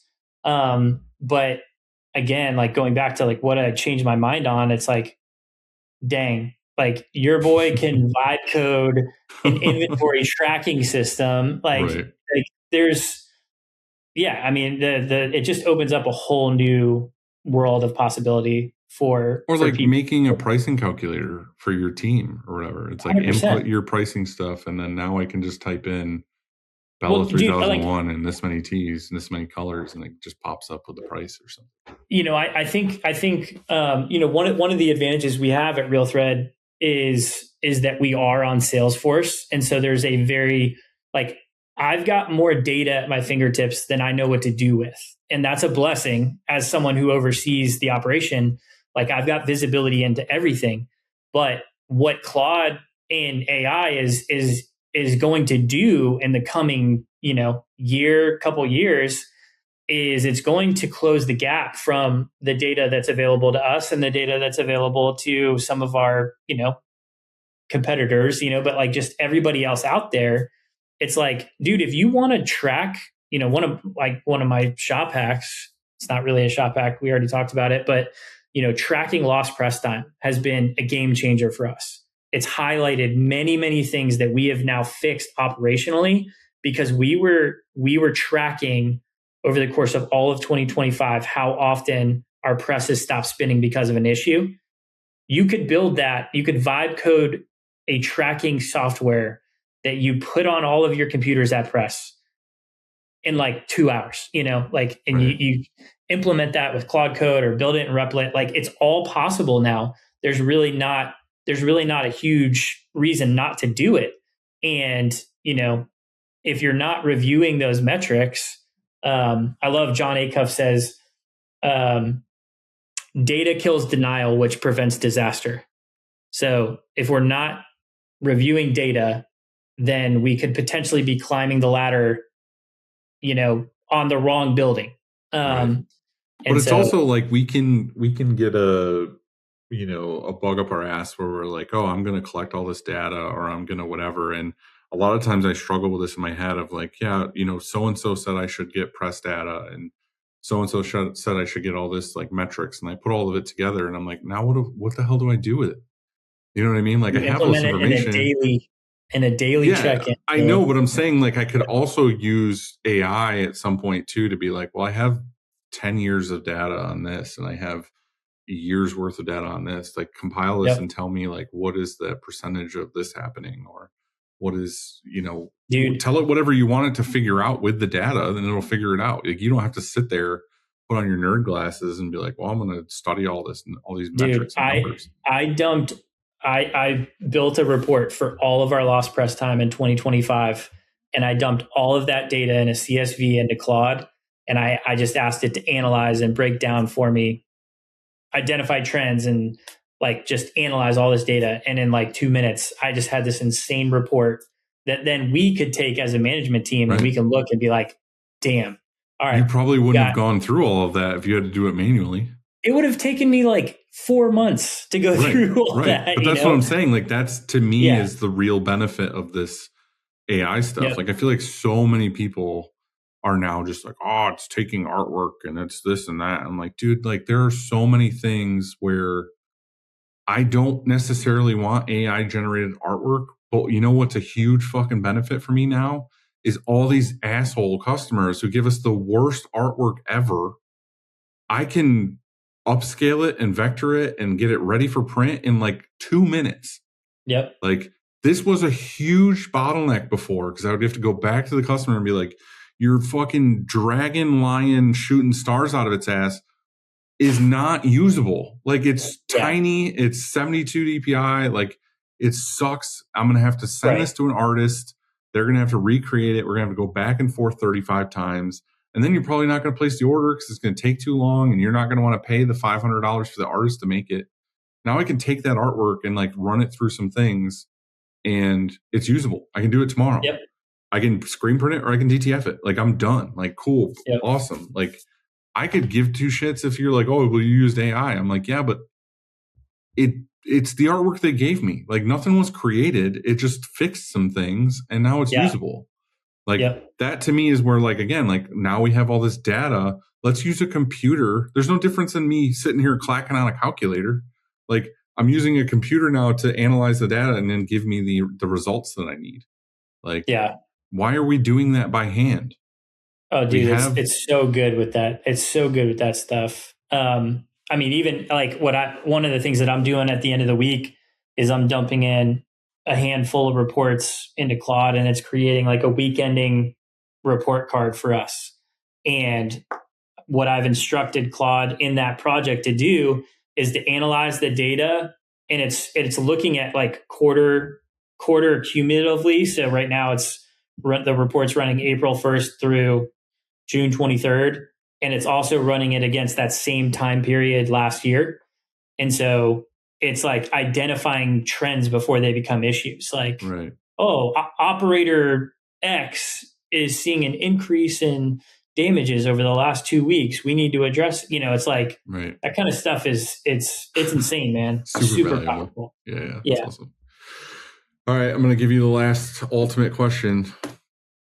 Top 4 favorite movies of all time. Oh man, I've been dreading this one. It's so hard for me. I love movies. You and I have that in common, along with loving the midnight. Oh fuck yeah, dude! There's very few people that I've ever met that have ever heard of the midnight. So I've seen them twice now. Yeah, when you were like when you said you were going to that concert, you just instantly gain street cred with me.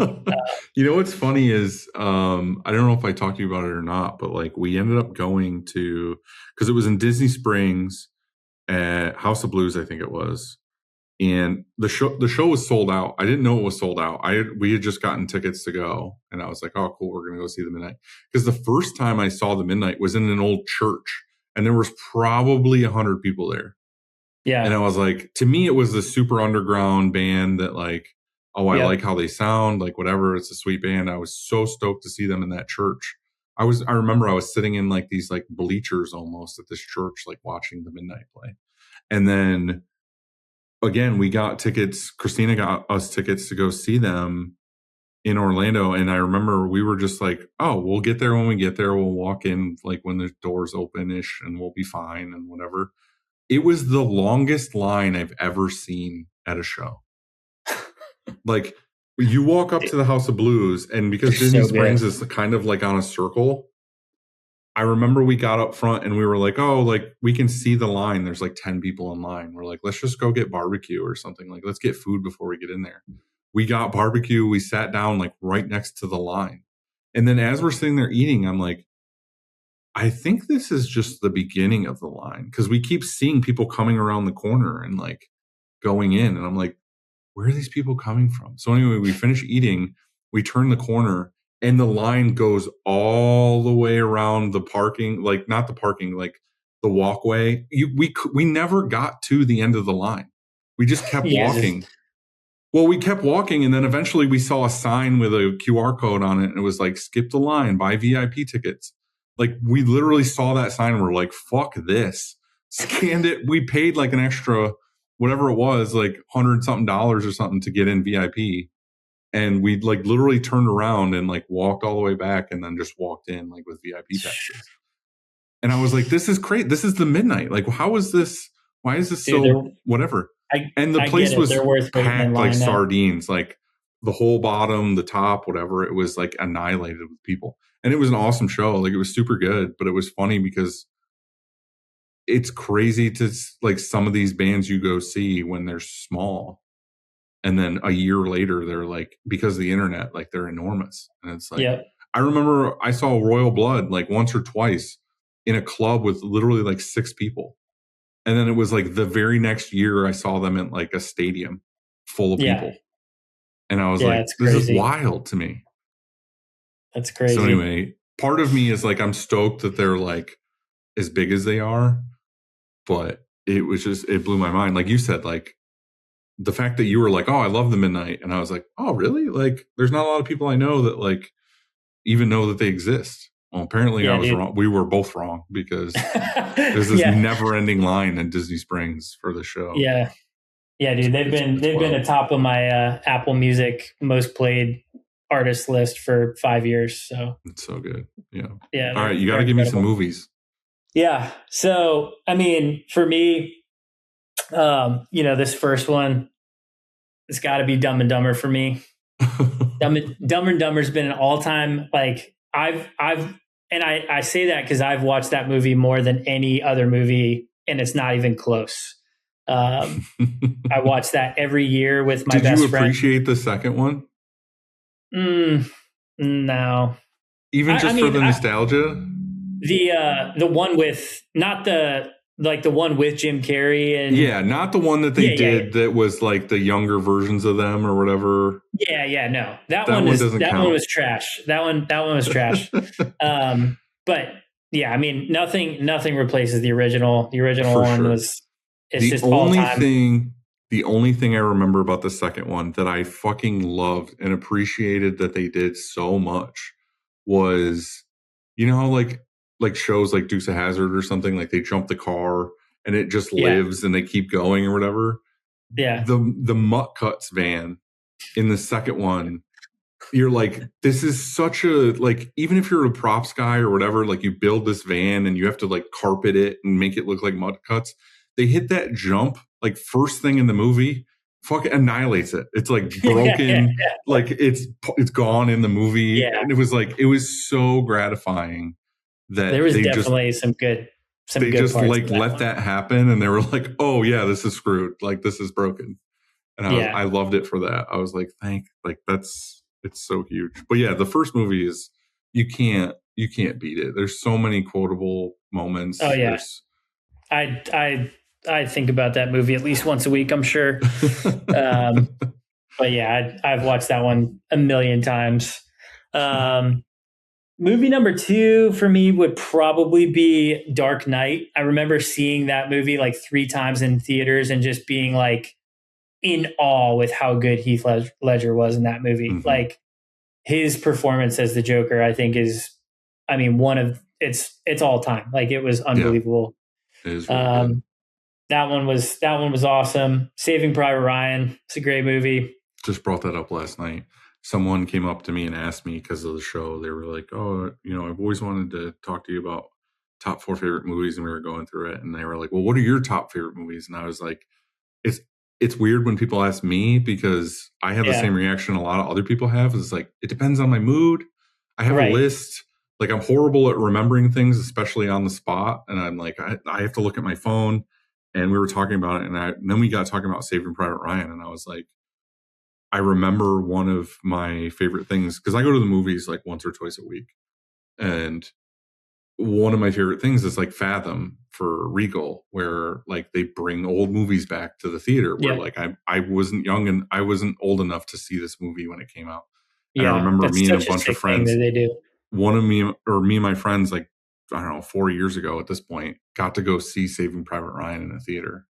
And I was like, it ruled because it's like the fucking gunshots and like the sound of being in the theater for that stuff was insane. It was so much better to see it in the theater than like watching it at home. I mean, it's still an insane movie, but like being surrounded by like getting on the beach in D-Day or whatever. And like, oh dude, I can't even imagine seeing that in theaters. It was so good. Yeah.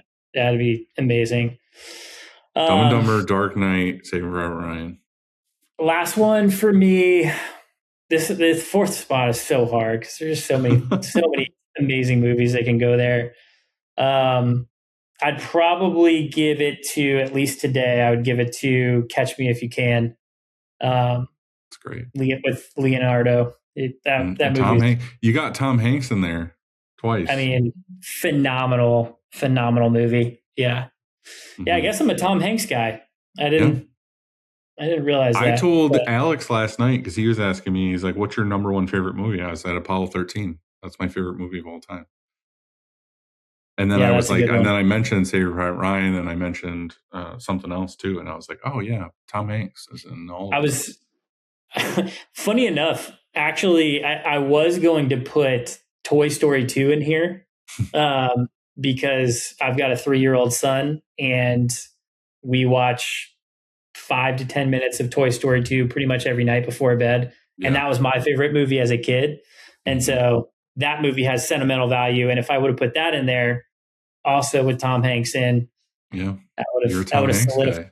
I'm a Tom Hanks guy for sure. It's funny because we were talking about that last night too, because we just went and saw Toy Story 5. Was it good? It's awesome. Yeah, it's really good. Really? Yeah. Yeah. I'm definitely taking my son. I think this end of this week, maybe this weekend.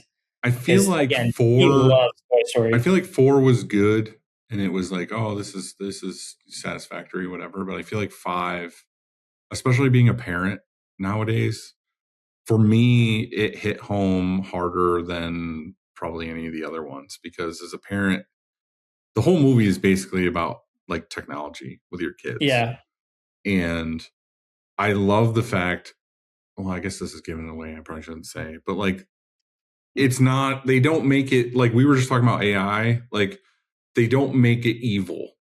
You know what I mean? It's just like, well, this is a reality of what's happening. And this is how both things should happen, like technology and playing with toys.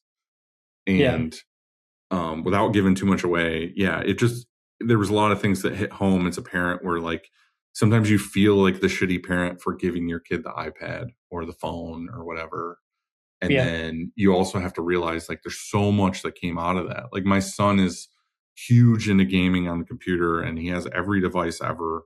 But like when I sit down and watch him play games, I'm like, this kid is fucking brilliant. Like his hand-eye coordination alone is off the charts. Like watching him play some of these games, I'm like, dude, like you could do anything. Like you blow my mind on like how skilled you are at some of these things. And then like my daughter, like if I wouldn't have given her a phone when I gave her a phone, like she is a social butterfly. Like she has so many friends that she talks to and like all these other things. If I would have been like, no phone, go outside, she would be a solo weirdo outside swatting at fucking moths. Like, you know what I mean? Like there's a balance here. Like, have boundaries, but I don't know. It's it's weird, but it's worth. It's a really good movie. You should go. You should take. Your son I'm to watch it. definitely going to take Cam. He's Yeah. going to be all about it. But I do love your list. Do you have any honorable mentions? Because all of the movies that you picked, other than Catch Me If You Can, are kind of in the same vibe feel. Like you would expect those movies to be on a shelf together. Do you have a wild card that's like? Man, some people are like, "Oh, I love Insidious, but I also love Lion King," and it's like, those are two different sides of the spectrum, bro. I do. I mean, I honestly, like, it's hard because I think I mostly watch comedies.